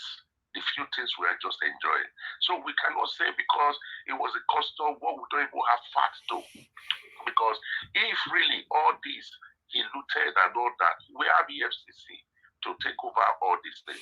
But however... Okay, sir. I'm going to extend your 1 minute, but I'm going to pause you right there. I want straight away for Mr. Mori to respond to you. Mr. Mori, please respond while he's here. Yeah, my brother, I know I salute your your efforts. I know the good work we are doing. But what we must understand the basis for which we are here. Are we here to retain the status quo? Are we here to talk about change or the way forward? We have to get one thing clear. I can see people have started campaigning for PDP, APC already. I mean, I get confused. Yeah, you see, it is evil for it is unjust for the just man to be in an unjust society. To say the just thing in an unjust society. We have to understand the basis of our deliberations. Are we clamoring for who to win, who to support, or we are talking of the way forward to change from the old system that brought us to where we are? Mr. Man, you just I'm not against your choice of supporting Atiku. I don't know the things we are enjoying they brought under Obasanjo. Do you remember the privatization under Obasanjo? That was when they sold Nigeria to themselves, to their friends and their families, and pocketed Nigeria. Under the privatization program was directly under Atiku's office. That was why Obasanjo never wanted him to succeed him. What are the things we are enjoying? My brother, people are already, I told you the other day, I want to mention name now. There was somebody sent from PFM, from Yamu APC Kakos to this program.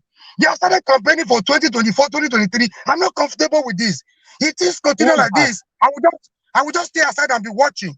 Are we campaigning for these people, PDP, APC, and we have no choice? These are the only people we have. Are we talking about the way forward? Look at what ordinary musician is doing in Uganda, Bobby Wine. Look at what happened in Egypt. Look at the Arab Spring. Look at the youth that we almost succeeded. People are yet, we have no choice. Either with this or that. Are we talking about hold on. Let him respond to you. Let him respond to you. Go ahead, sir. My brother. Hold on, Mr. Mori. Mr. Mori, you just hold on. I'm not here for campaign. I don't like campaigning for these criminals. Sir, let me just please. The way you feel, maybe I will feel more pain than you, but you will not even know. But however, the issue is that we talk about change. I'm not saying we are campaigning because we want change, and that is our effort, and that is why we are calling. That is why we are thinking the best way we can get a better president in our country. But the issue is this: what I'm trying to let you know, like let's talk about revolution. Everybody talking about different way. That's the way we can come up to have it. But Nigeria, we must understand our system of our country. But Nigeria is not that kind of country. The NSAS you talk about, I was a part of it. I have a video. I can post my video on Facebook. I can do it. It was already on Facebook that time. They will show it to me during a few days back. But the issue is that Nigeria is not that kind of a country. It's not at all to compare those kind of but we don't want Atiku back again. That's just the truth. Yeah, but I just said, listen, sir, we don't want Atiku back. Yes, I don't know. It's only God who will decide who will be the president. But the kind of change we are talking about, in this 2023, except the change we are talking about is going to come in 24 years, that will be 2027 or so, 2020. Okay. All right, Mr. Okay, before I go to Mr. Akim, Mr. Maruyi, go ahead. 1 minute. Respond to him. I still have him on the phone. Okay, sir. I will try as much as possible to be brief. My brother, since 1960, we have been talking. We have been rigmaroling. We have been in a vicious cycle. There is no government we have never blamed. We blame civilian. We blame military. We thought military was the cause of our problem. Even today, we are still blaming colonial masters. What are we doing to turn the situation around? This is my question. Going back to Atiku just this new dispensation started in 1999. Between 1999 to 2007, they were in the saddle. PDP was in power between 1999 to 2015. My brother, APC now has just come for another 8 years, close to 8 years. Oh my brother, we are going back to this. If Atiku and Obasa, this PDP was even good, APC in the first place will not have their way. Okay, hold on. A criminal like Buhari, animal, a religious fundamentalist like Buhari will not even have his way. We are going back to the same Atiku Saraki. Are we going forward or we are going backward? Are we conquered? Let me quickly explain one thing. For Nigeria to be great, for Nigeria, we should start blaming people. If Nigeria want to really be great, let's forget about blaming. I will give a case study on that. If you look at the Second World War, I will give that example to everybody. If you look at the Second World War, where the Germans, Adolf Hitler, took part. But you see, if you come to German TV, nobody talk about Adolf Hitler. If you go on the street, nobody talk about Adolf Hitler. But they don't put that blame 100% on Adolf Hitler.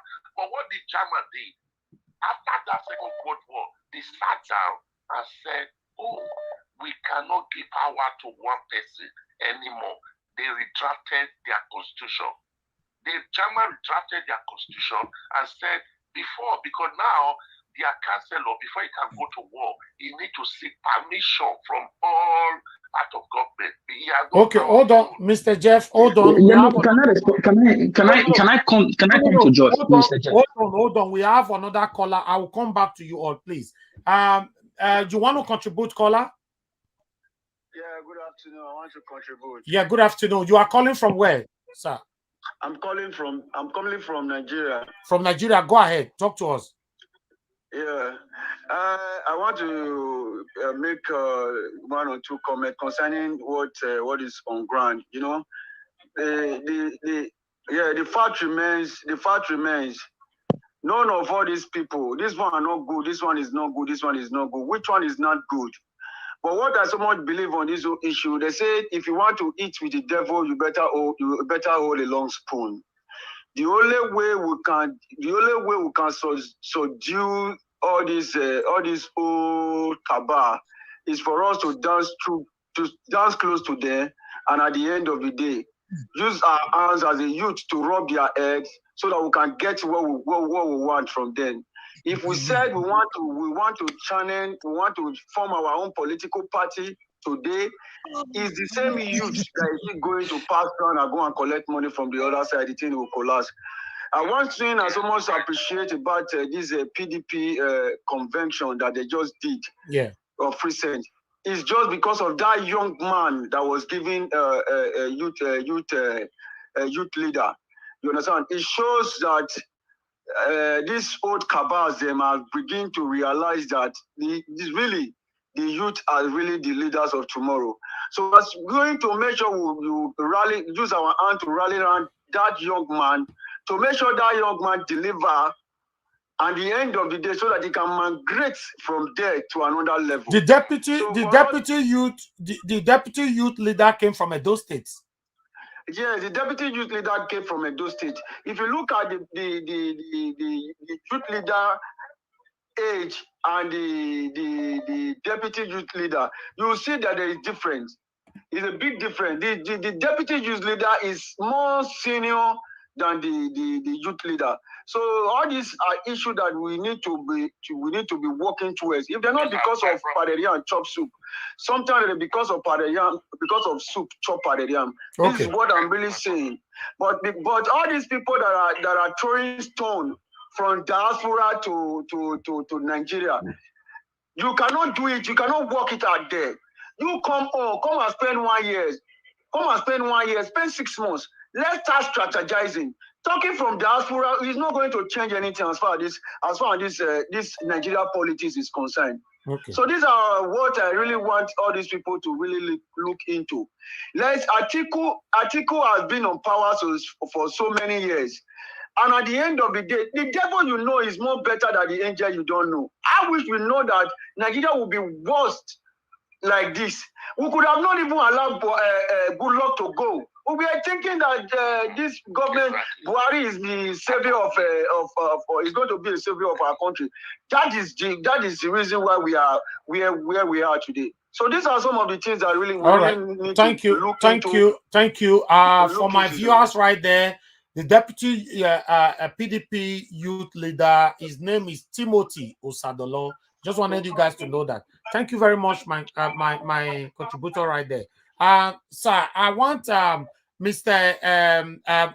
Hold on, sir, on the phone. God, I'm confused. A lot of people are on to me now. So on Mr. Moriji, you have to hold on first. Let me talk. I believe Israel wanted to contribute, or Akim. I don't know. One of you wanted to contribute. Yes, you were supposed to come back to me before. You said you were going to come back to me.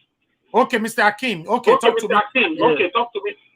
I just want a quick one here. First of all, I keep hearing this talk of people are staying abroad. They should come home to come and start it. They should come home to come and.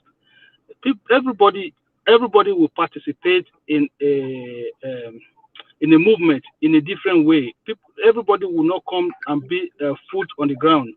You know, people have different forms of participation. It doesn't mean everybody in Europe or America, everybody have to come to Nigeria before something can start. No, you can start. Look, people at home can start. People abroad can be financiers. They can be they can give any form of support.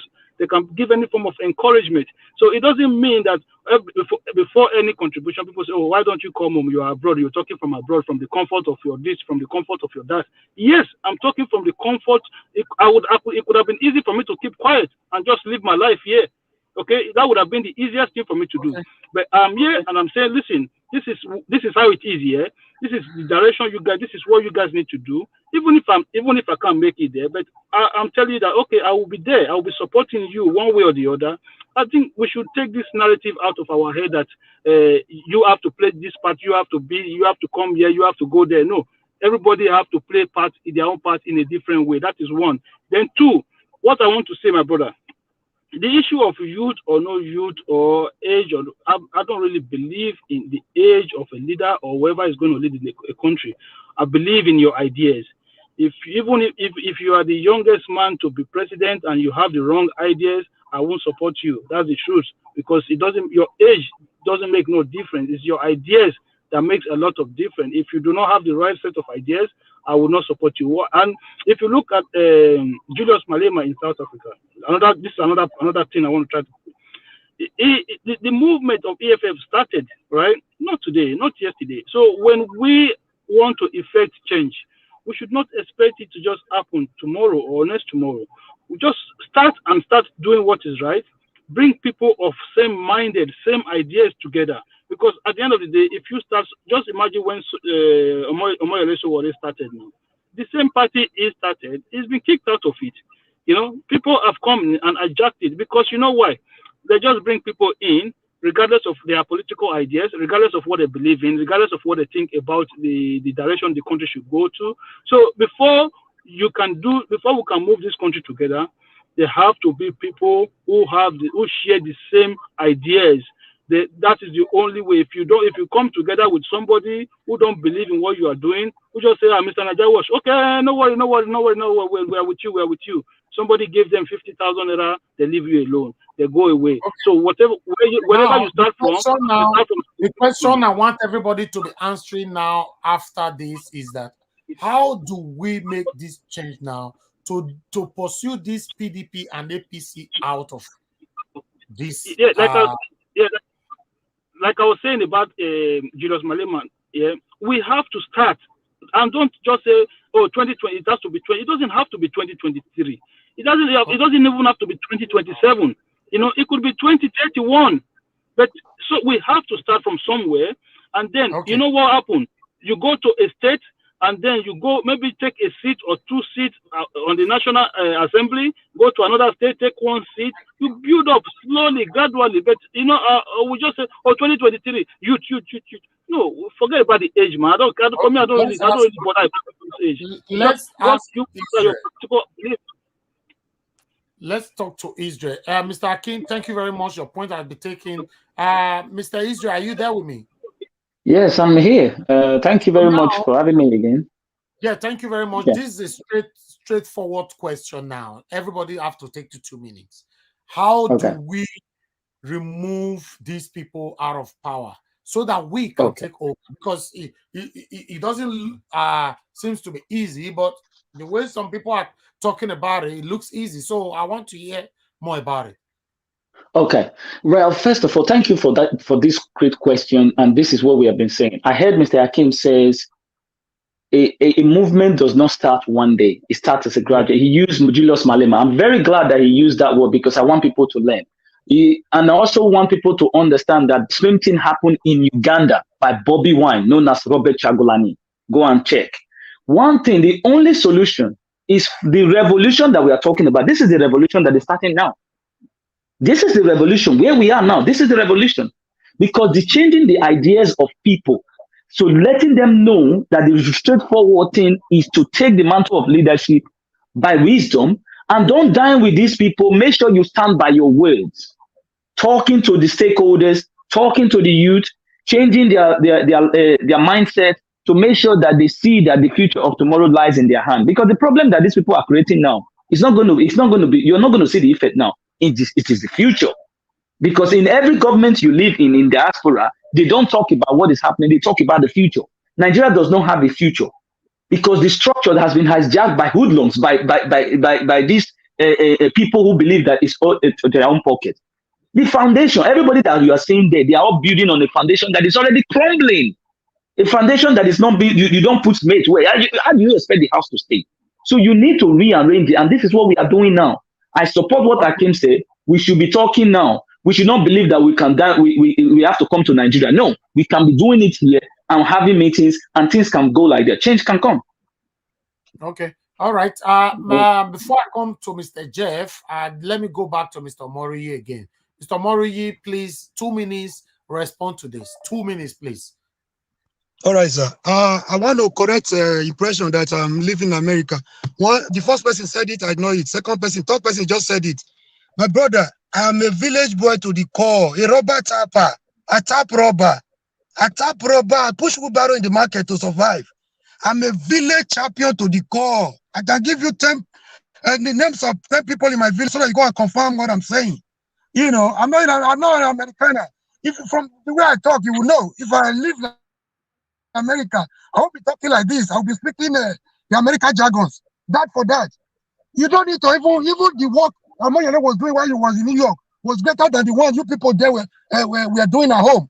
You know, from the way people are speaking today, my brother, I think now I know because of our problem. In 1999, 1999 to 2003, they were telling us if we cannot beat them, we join them. That has been the slogan. Now, we should stop blaming our colonial masters for laying the wrong foundation. We should stop blaming our politicians for mismanaging our economy.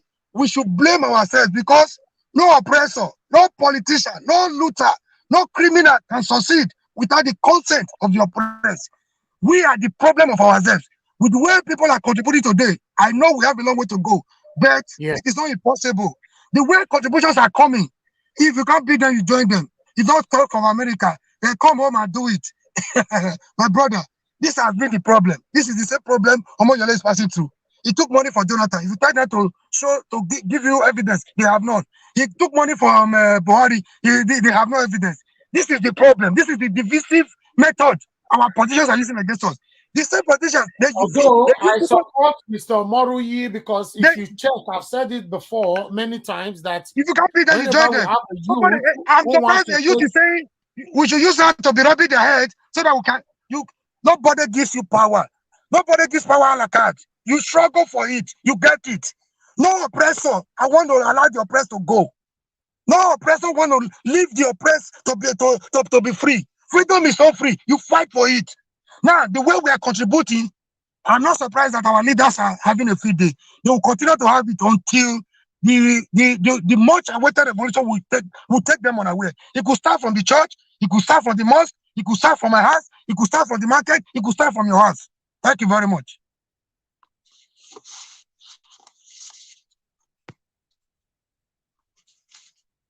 Hello. Hello. It's frozen.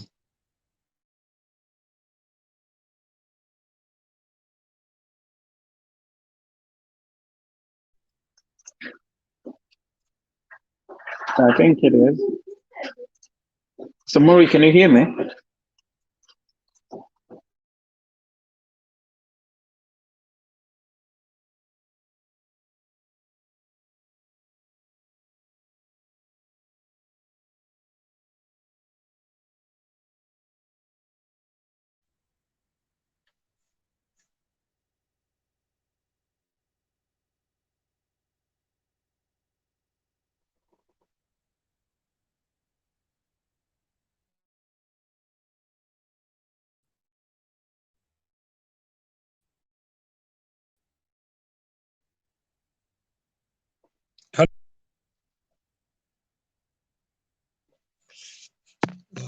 Now I know where our problem is coming from.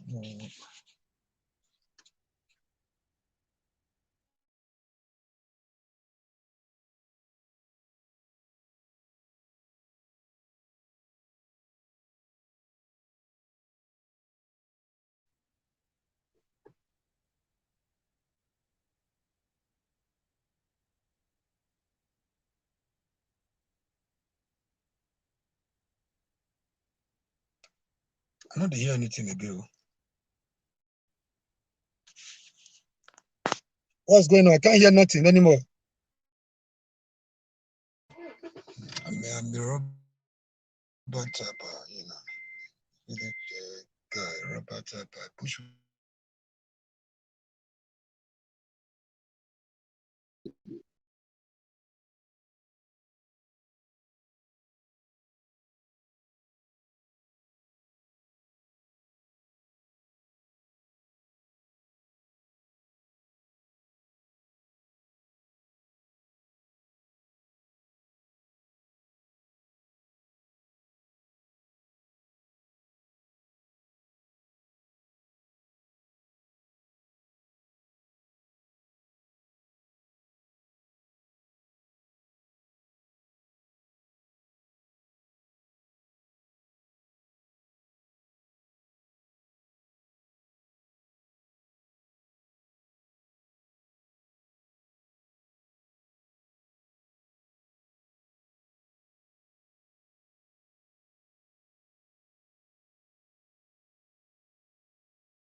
can hear nothing.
I can't hear nothing. I can't hear nothing.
I know they hear anything, my brother. I know they hear anything.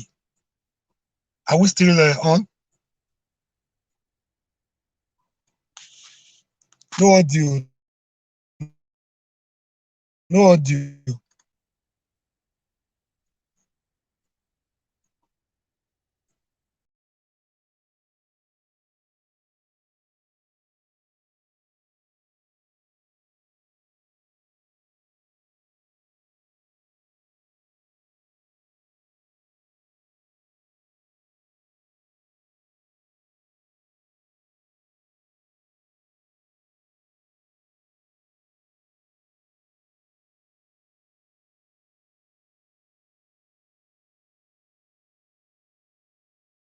This is our latest member from Edo State, the owner and publisher of Ovation Magazine. Please, let me start from here, because that is the chairman of the Webe local government.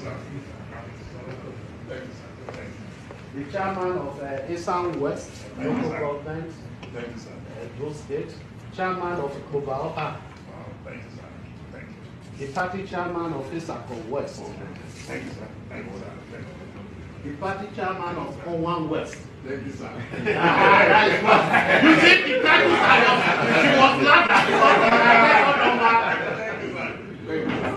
Please for the party chairman of Eastern Northeast. Wow, thank you, sir. Thank you.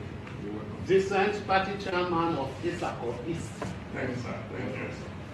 Party chairman of Uredo. Thank you, sir.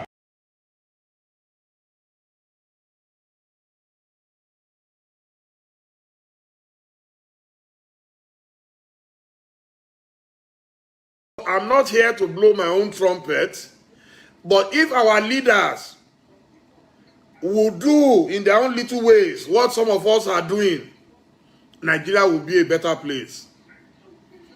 Let's de-emphasize politics. Let's overemphasize leadership. And teach people how to manage human beings and resources.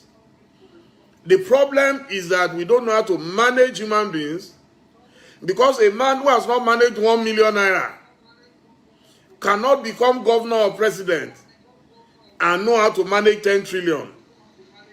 If he's not careful, he will lose his sanity because the transformation will be too sudden and too crazy.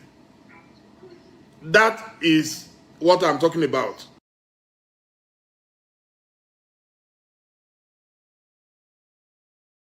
Can you guys hear me at all? Okay, the same Dele Momodu is okay. Can you guys hear me?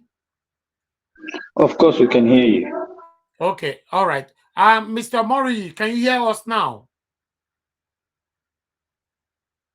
Hold on, Mr. Mori. Can you hear me?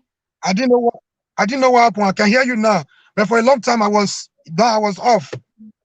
Okay, all right. We are rounding up now. I want you to respond now because you see, Dele Momodu is moved to PDP, which all of us already know about this. So I want you to respond to whatever that everyone has been saying since it's in only 2 minutes. Then I give 2 minutes to Israel. Then we round up.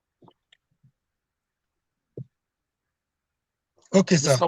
Yeah, this is the same problem we have been talking about. This is not different from what we have been saying. What my position over and over. We are rigmaroling. It's like a vicious cycle. We are not much haste, less speed. We are not. If you go APC today, you PDP tomorrow. We are on the same spot. This same guy, the way he was talking last week, I had the impression. I knew he was already on the move. You can't be. Dele Momodu has been part and parcel of the corruption. He has been aiding and abetting them. Remember his Ovation magazine. In investigative journalism, you try to unravel secret things the bad guys are doing. But Dele Momodu brought up Ovation to promote the corruption. He has been part and parcel of the corrupt system. So he was only sent outside for a while to know what is happening elsewhere so that he can report back to them. That's my submission. Thank you, Mr. Moriji. Mr. Israel, can you hear me?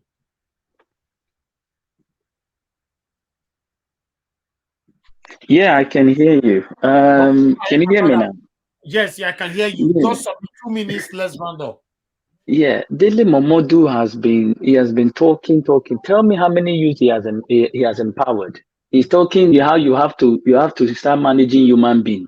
What can he manage? This is the problem. They are recycling themselves and joining. You are joining political party and joining. Why can't you tell yourself and say the youth, we need to create a platform for you whereby we are going to bring up people that will educate you. Let us take the mantle of leadership. He went to join them because he's the one of the persons that is even trying to cajole us again now. We should not be deep. We should not be carried away with all these people. We should form these kind of things that I'm talking. Let us continue to enlighten our youth. Let us continue talking, having meetings. These are going to change because he said all these our adage that some of us have been listening to has made us kind of not having what is called leadership. Let me give you an example. In Edo, they'll tell you, Edo language, they'll tell you, when your father did not do anything for you, he has been drinking, sitting down in the house, not doing anything, and you become rich. Tomorrow he wants you to say, Nami pon you. Come on. These are the things they use it to the change our own. Or in abroad today, anybody that you see their parents, they give birth to, you see those parents standing for their children for a better future. They start saving up, making sure when he's 18, they create a system for him. He already know where he's going to.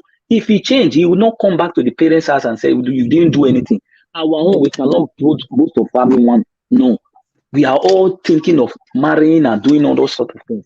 So a lot of things, they have used it, they even put it into our educational system. So they've changed us a lot. So it's very difficult for us the only solution is for us to keep talking and making sure that these our youth are enlightened. Because these people, they are not going to help matters. They are going to still put us in the same problem we are facing today. Thank you. Before I let you all go, in case some of you don't understand how much these people, Julian, you say you can't hear. Can you guys hear us? I don't know. Julian said I can't hear either. You can't hear what? You can't hear us? I don't know. Everybody can hear us here. All right. Okay, let's play this video to see what these guys are benefiting just to be in power. By the state government in their state capital and either in Lagos or Abuja. And the minimum recommended, is a 5-bedroom house. Then furniture allowance for befitting furniture of the aforementioned property, and this furniture will be changed every 3 to 4 years. 100 million as gratuity, 100% of current basic salary of the incumbent and deputy. That is full salary for former governor for life. Brand new Jeeps and Hiluxes, which will be replaced every 3 years. 300% basic salary for car maintenance. 300% of basic salary for utilities, NEPA, water. 5 million monthly to pay for steward, cook, driver, personal aid, and security. Female security is also required for spouses. 100% of basic salary for entertainment. Medical allowances within the country and overseas for an unspecified number of family members for life. And it even applies to those who have more than one wife. Wow. Okay. Mr. Israel and Mr. Israel, are you there?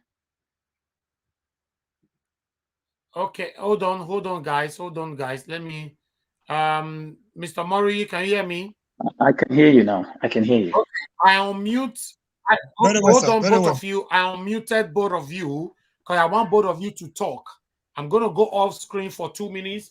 I want both of you to talk on this particular issue. Okay? Now, I'll let Mr. Murray to continue. Why, Mr. Israel, you can interrupt him. Both of you talk on this benefit that our leaders are receiving while in office and off office. Okay? Yes. Okay. First of all, you have to understand that these people, they just named how many things. These are the benefits they get. Now tell me why it will not attract people like that, people like this. Just tell me. Why would they allow a common citizen to obtain that seat? They will not. These are the things you have to know as a citizen. Yes, you're right. Go on, sir. Mr. Israel, thank you very much. You know, I like your sense of reasoning. You see, this what they even mentioned. You see, these are tips of the eyeball compared to what they really enjoyed. You know, this is why they will not allow our youth to go free from their bondage. They will continue to hold us by the jugular. You know, they have manipulated our senses. You know, our youth are always willing to eat from the crumbs from the table of politicians. When somebody is enjoying this benefit, it's supposed to be, politics is supposed to be about service to the people, not about what they will benefit. But in Nigeria, reverse is the case. The youth will start coming to tell you, the same youth whose future have been mortgaged will come out to tell you, why are you saying that? Why must you talk to politicians? Join, if you cannot be there, you join them. So they will continue to oppress us. Have come to discover that we are the people empowering our oppressors. Or else they will not be able to continue forever.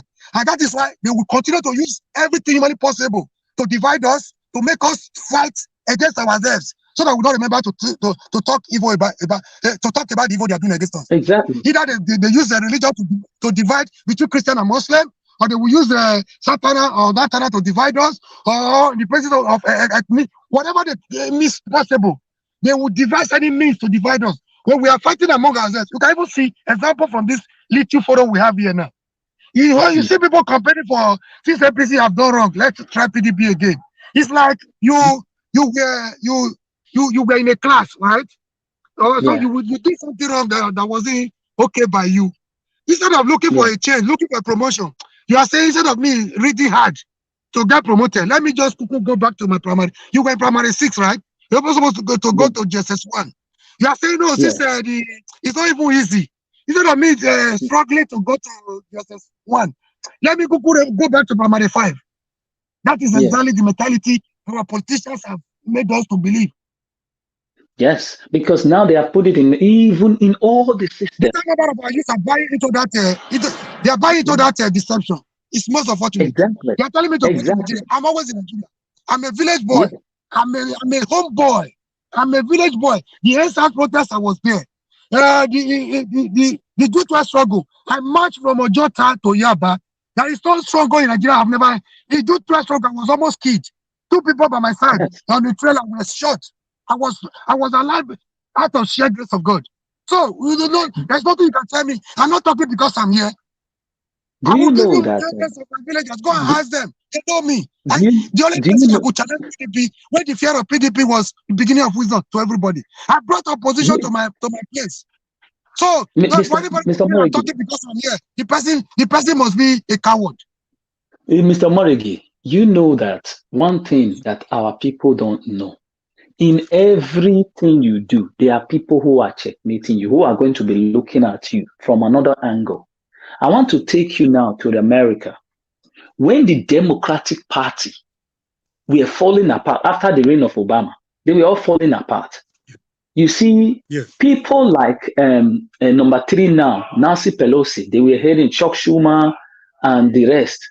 Somebody rise up among them. You see the 3 people that were in the Congress there, that were dealing with Trump, the Republican Party, and was also dealing with their own party, which is Alexandra Ocasio-Cortez and this other lady that migrated from Somalia. They were known as the 3 angels who were dealing with both political parties. Do you know why? Because they set the standard straight. If you don't do well, we will deal with you. These are young, vibrant youth. They were ranting. Ideology. Yes. Ocasio-Cortez, do you even know that even the whole chieftains in the Democratic Party, they are afraid of her? Because if it tells you that this thing, you must not shake it. You must not shake it. These are young, vibrant youth who came into the party. But how did they come into the party? Because they see that these people were not ready. Our own, the structure they laid down, cannot give room for younger, for younger generation. Yes, for younger generation to go into there and start talking. Do you know why? Because they will not give room for you. The reason why they are trying to put youth now so that they will tell you that they are trying to change. No way. The NSAS protest would have been a game change, but they hijacked it. Yeah, it will still come. Yes. It will still come. It will still come in another way. But this is what you don't understand. That is why they are trying to make sure they are putting one small youth. They say, hey, we are gradually changing. No. In Tunisia, can I tell you what they are doing? Can I tell you what they are doing? If you have a white cloth, a white piece of cloth, and dip it inside all year, the whole whiteness will be polluted. If you bring an angel into PDP today, my brother, politics is supposed to be about ideology. The other day, somebody was saying, what does this guy need a structure for? I said, these people don't even know politics. People just come because the internet has made it possible for everybody to talk. People just buy some data and start they start spewing anything they like. See, the party is supposed to come up with this is what we believe in. This is our ideology. The governor, the president is only a driver in that vehicle to deliver the ideology, the ideologies of the party. So somebody is telling me he doesn't need the party. I say, what is this one saying? Do people even know what is governance at all? Do they have a idea about what it means? Do you know why more election already didn't thrive? Do you know why? Because one thing you have to know is that the bedrock of all these people that are talking now, Mogalu, this one, don't be surprised they will keen into. And that is why you see one of the speakers just now when I said, no, don't buy into this idea of saying these 2 political parties they are the only party. You have to follow this one. That was what they told us in 1999. Idea. Yes, don't buy into that idea because Omoyele should already refuse to buy into their idea. I will not Thank you, join my you. brother. I am going to Thank you, do my more. brother. I am So going they have to to frame up. They have to frame up. see. They have to do everything humanly possible to frame me up. They bring up a Yes. different allegation. On one hand, they said This is when the he was government. the one that removed. All right, He guys. was the person All that right, removed. Mr. Maruyi, I'm sorry, I'm going to come back to you people, but I have Alex here who wants to contribute to what you guys are saying. Okay. Mr. Alex, can you hear me? Yes, I watched your last video. We are live, you know. I know. I just watched the last video that you brought about what the governors and. Okay, what they are earning. Oh, good, wonderful. Yeah, respond to that. Yeah, that video I knew about that before. I had a clue about it. I didn't know they've even escalated the prices. For example, yes, I didn't even know. For example, that 5 million naira every 3 years for steward and all those things every year.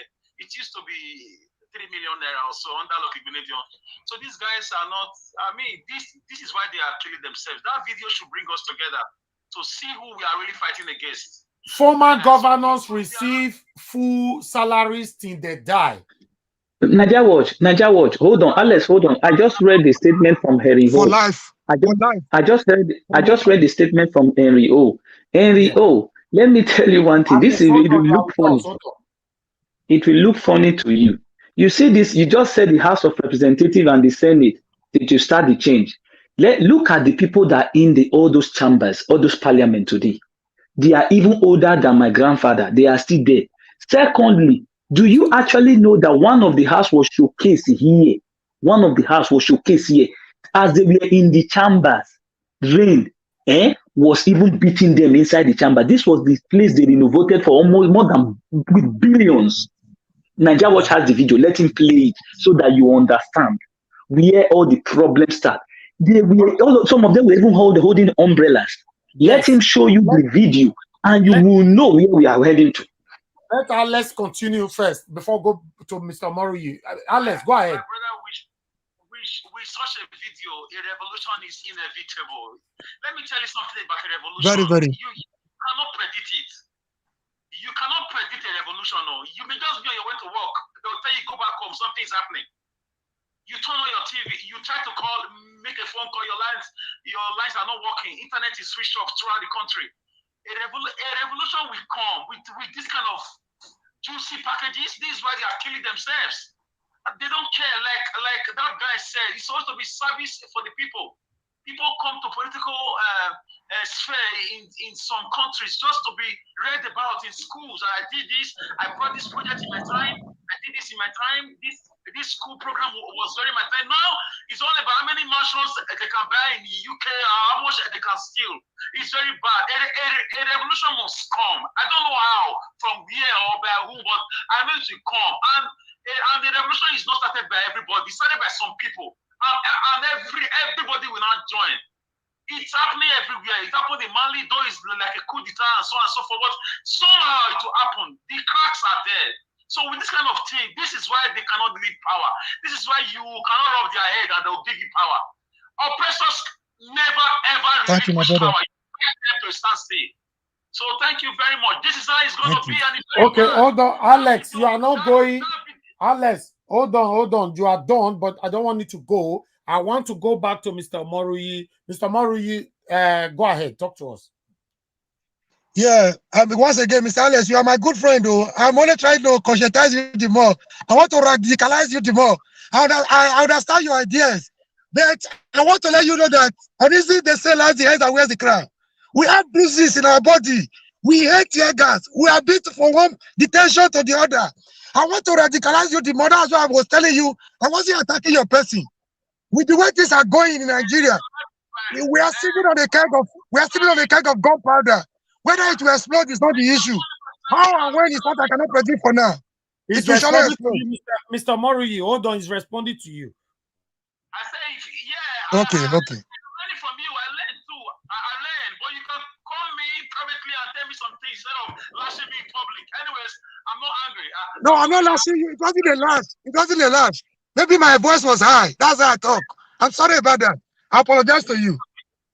I want Naija. We share something in common. We have something in common. I want Nigeria Watch to show. I want Nigeria Watch to show you guys, and you, because of the what, I want Nigeria Watch to give you that video so that everybody will see what we are talking about, and you will now tell me where are we heading to with this situation in a democratic country. Our youth. Okay, Alex, go ahead. Go ahead. Let me correct an impression. Those of us who are saying that people in diaspora should come back home. Let me tell you, during SARS protests, a lot of people came from London, a lot of Nigerians came from Canada, from Australia. They were all in Lagos, some were in Benin, some were in Port Harcourt. Even in Syria or in Libya, when their war started or their problems started, many of them came back home. I believe many diasporans are eager to come back home if the changes actually is going to kickstart. So I believe in diasporans. I'm not against people living abroad. Migration is part of human life. It's part of creation. So those of us living out here is prominent. So I know that if the change or the revolution starts, many of our brothers and sisters who really need change, who care about the people, who are really pure in their hearts, who are not after selfish gain, they will come back home, either to fight or to donate money or to bring food. Like everybody cannot be in the battlefield. Some of them are bringing food or t-shirt or whatever, as in giving moral support. So we are not against those living abroad and telling us how things should be run. We are all one family. Just that geography separates us at the moment. At some point, we will all meet at the conference hall of destiny. So we are not fighting. We are just brainstorming, correcting ourselves. Nobody knows it all. That's it. Okay, go ahead, Mr. Murray. Go ahead, sir. Yeah, Mr. Alex, you are my good friend. It wasn't a personal attack. I started by saying he should not take it personal. He was telling me what is the way forward, what do we do? And I said, your suggestion is very spot on. Revolution, but a revolution does not just come. It needs people to propel it. That was where I was, saying all those things. I'm an open door. I'm an open-minded somebody, I didn't have your number, I would have called you. We have something in common. We are going somewhere. We shall get there in Jesus. There is a place called there. We shall get there in Jesus' name. By the way things are going, whether they like it or not, Nigeria is sitting on a keg of gunpowder. It's going to explode someday. But we pray it doesn't explode before we learn our lessons. Another thing I want to quickly chip in. I'm not America-based. Look at my hard accent. We tell you that this guy is not in America. I only come here maybe sometimes. I'm a village boy to the core. Village boy.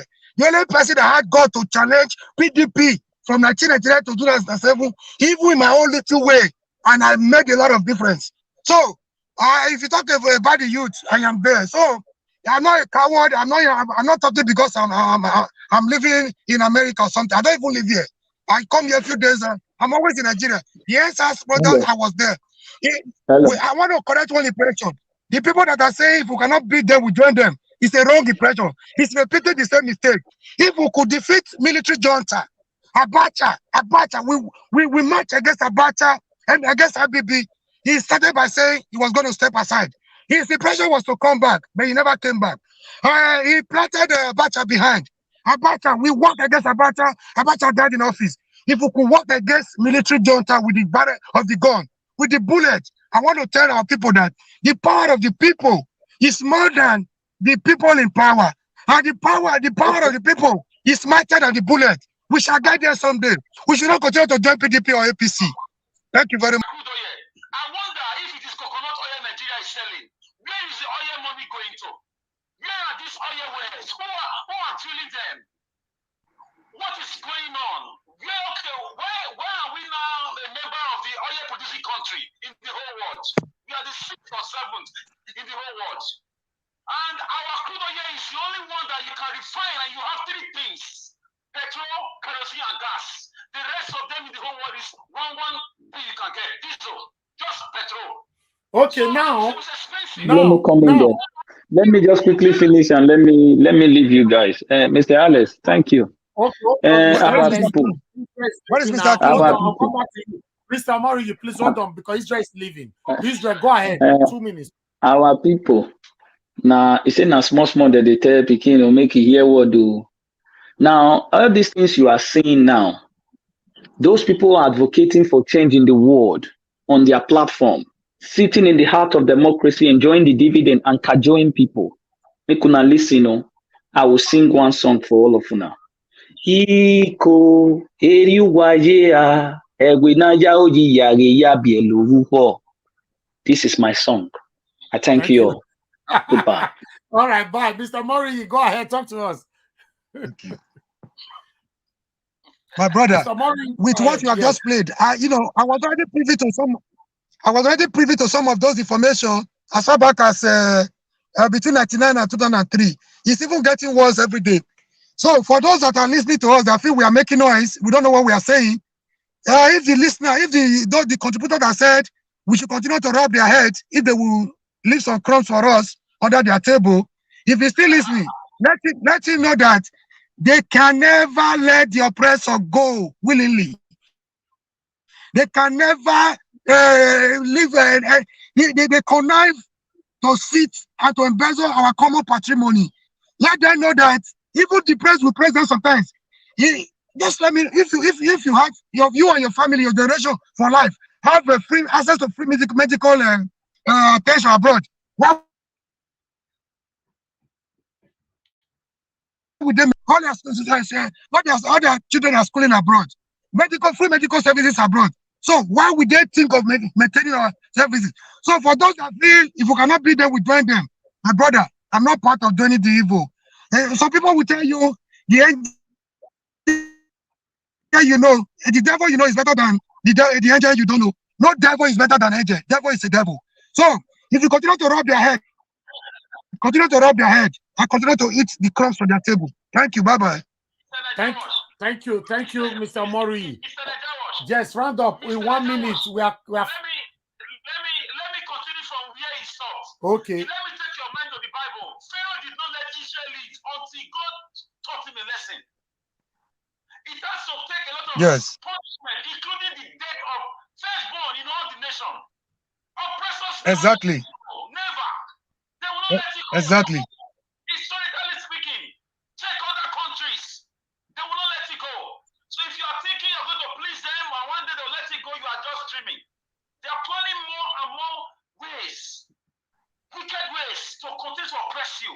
So in this kind of nation, they can have the mindset to have this kind of beautiful, juicy plans for themselves, which are not against. If they have done it, if they have extended it to the citizens, like a common man can go with just a card to a clinic and say, I'm feeling back pain, and they will say government will pay for you, like in Western world. Come and have free treatment. Or because you have been working, your tax slip covers this and that and that. In Nigeria, if you cannot pay deposit, a doctor will not see you. No electricity, insecurity everywhere, and they have the kind of man. I mean, thank you. Is all we need. Thank you. My election may not be perfect. Nnamdi Kanu may not be perfect. Sunday Igboho may have his own flaws, but these guys are fighting for us. Thank you. Not fighting for themselves. They are fighting for us. I support you. I support you on that. Yes. Thank you, Mr. Alex. Thank you very much. And I want to conclude by saying, no oppressor can succeed forever without the consent of the oppressed. The oppression we have today is our own handiwork. We agree with them. We believe in them. We allow them to do it, so they will continue as far as we are not willing to challenge them. Thank you very much. Thank you, Mr. Moruyi. I appreciate you, and I can't wait for us to do this again. Thank you, sir. Thank you, sir. Mr. Alex, take care, and I thank you. I appreciate you, and you know that. Take care, my brother. Thank you so much. All right. Talk to you later. Bye. Thank you.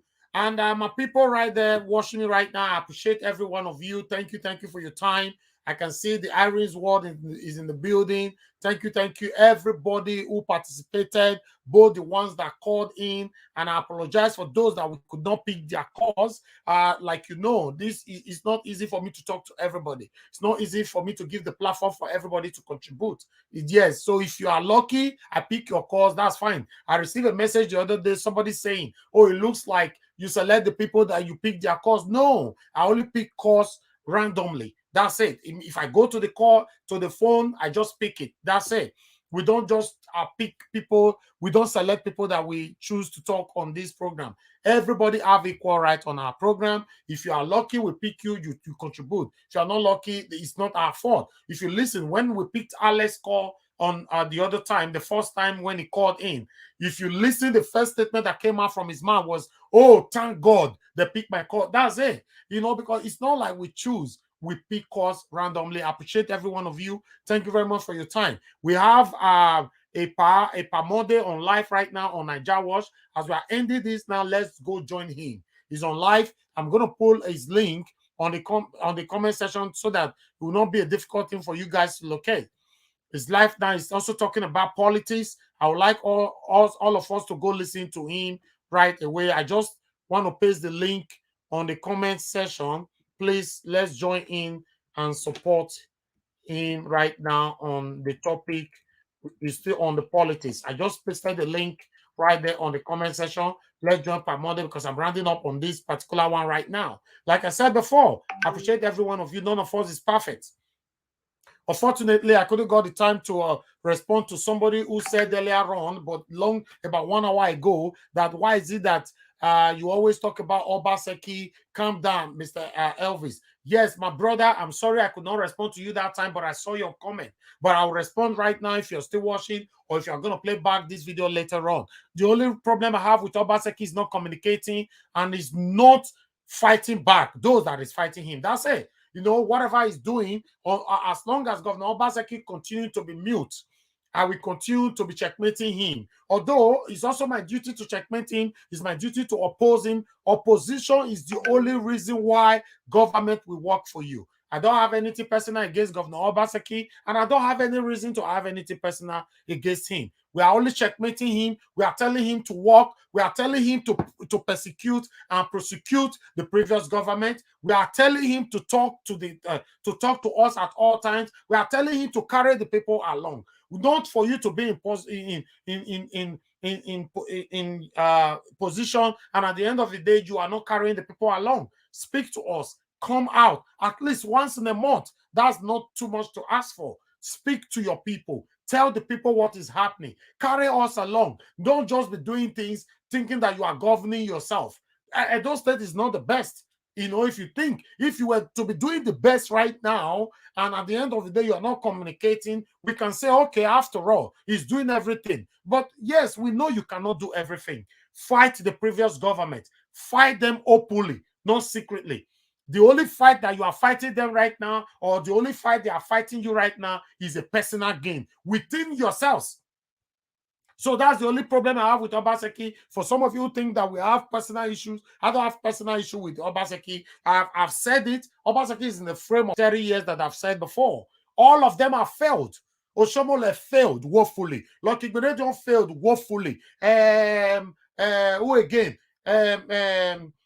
Oyegun failed woefully. Obaseki is failing, and I don't want him to fail. So I'm better than you that is not talking because I'm talking. So I believe somehow, someday, he might also watch my video, which we know that he's watching our video. That has been confirmed from the government house so many times. I have friends there. In case you don't know, I have friends there. They watch me in a big plasma. Everybody sit down. They watch me. They listen to me. I'm not biased.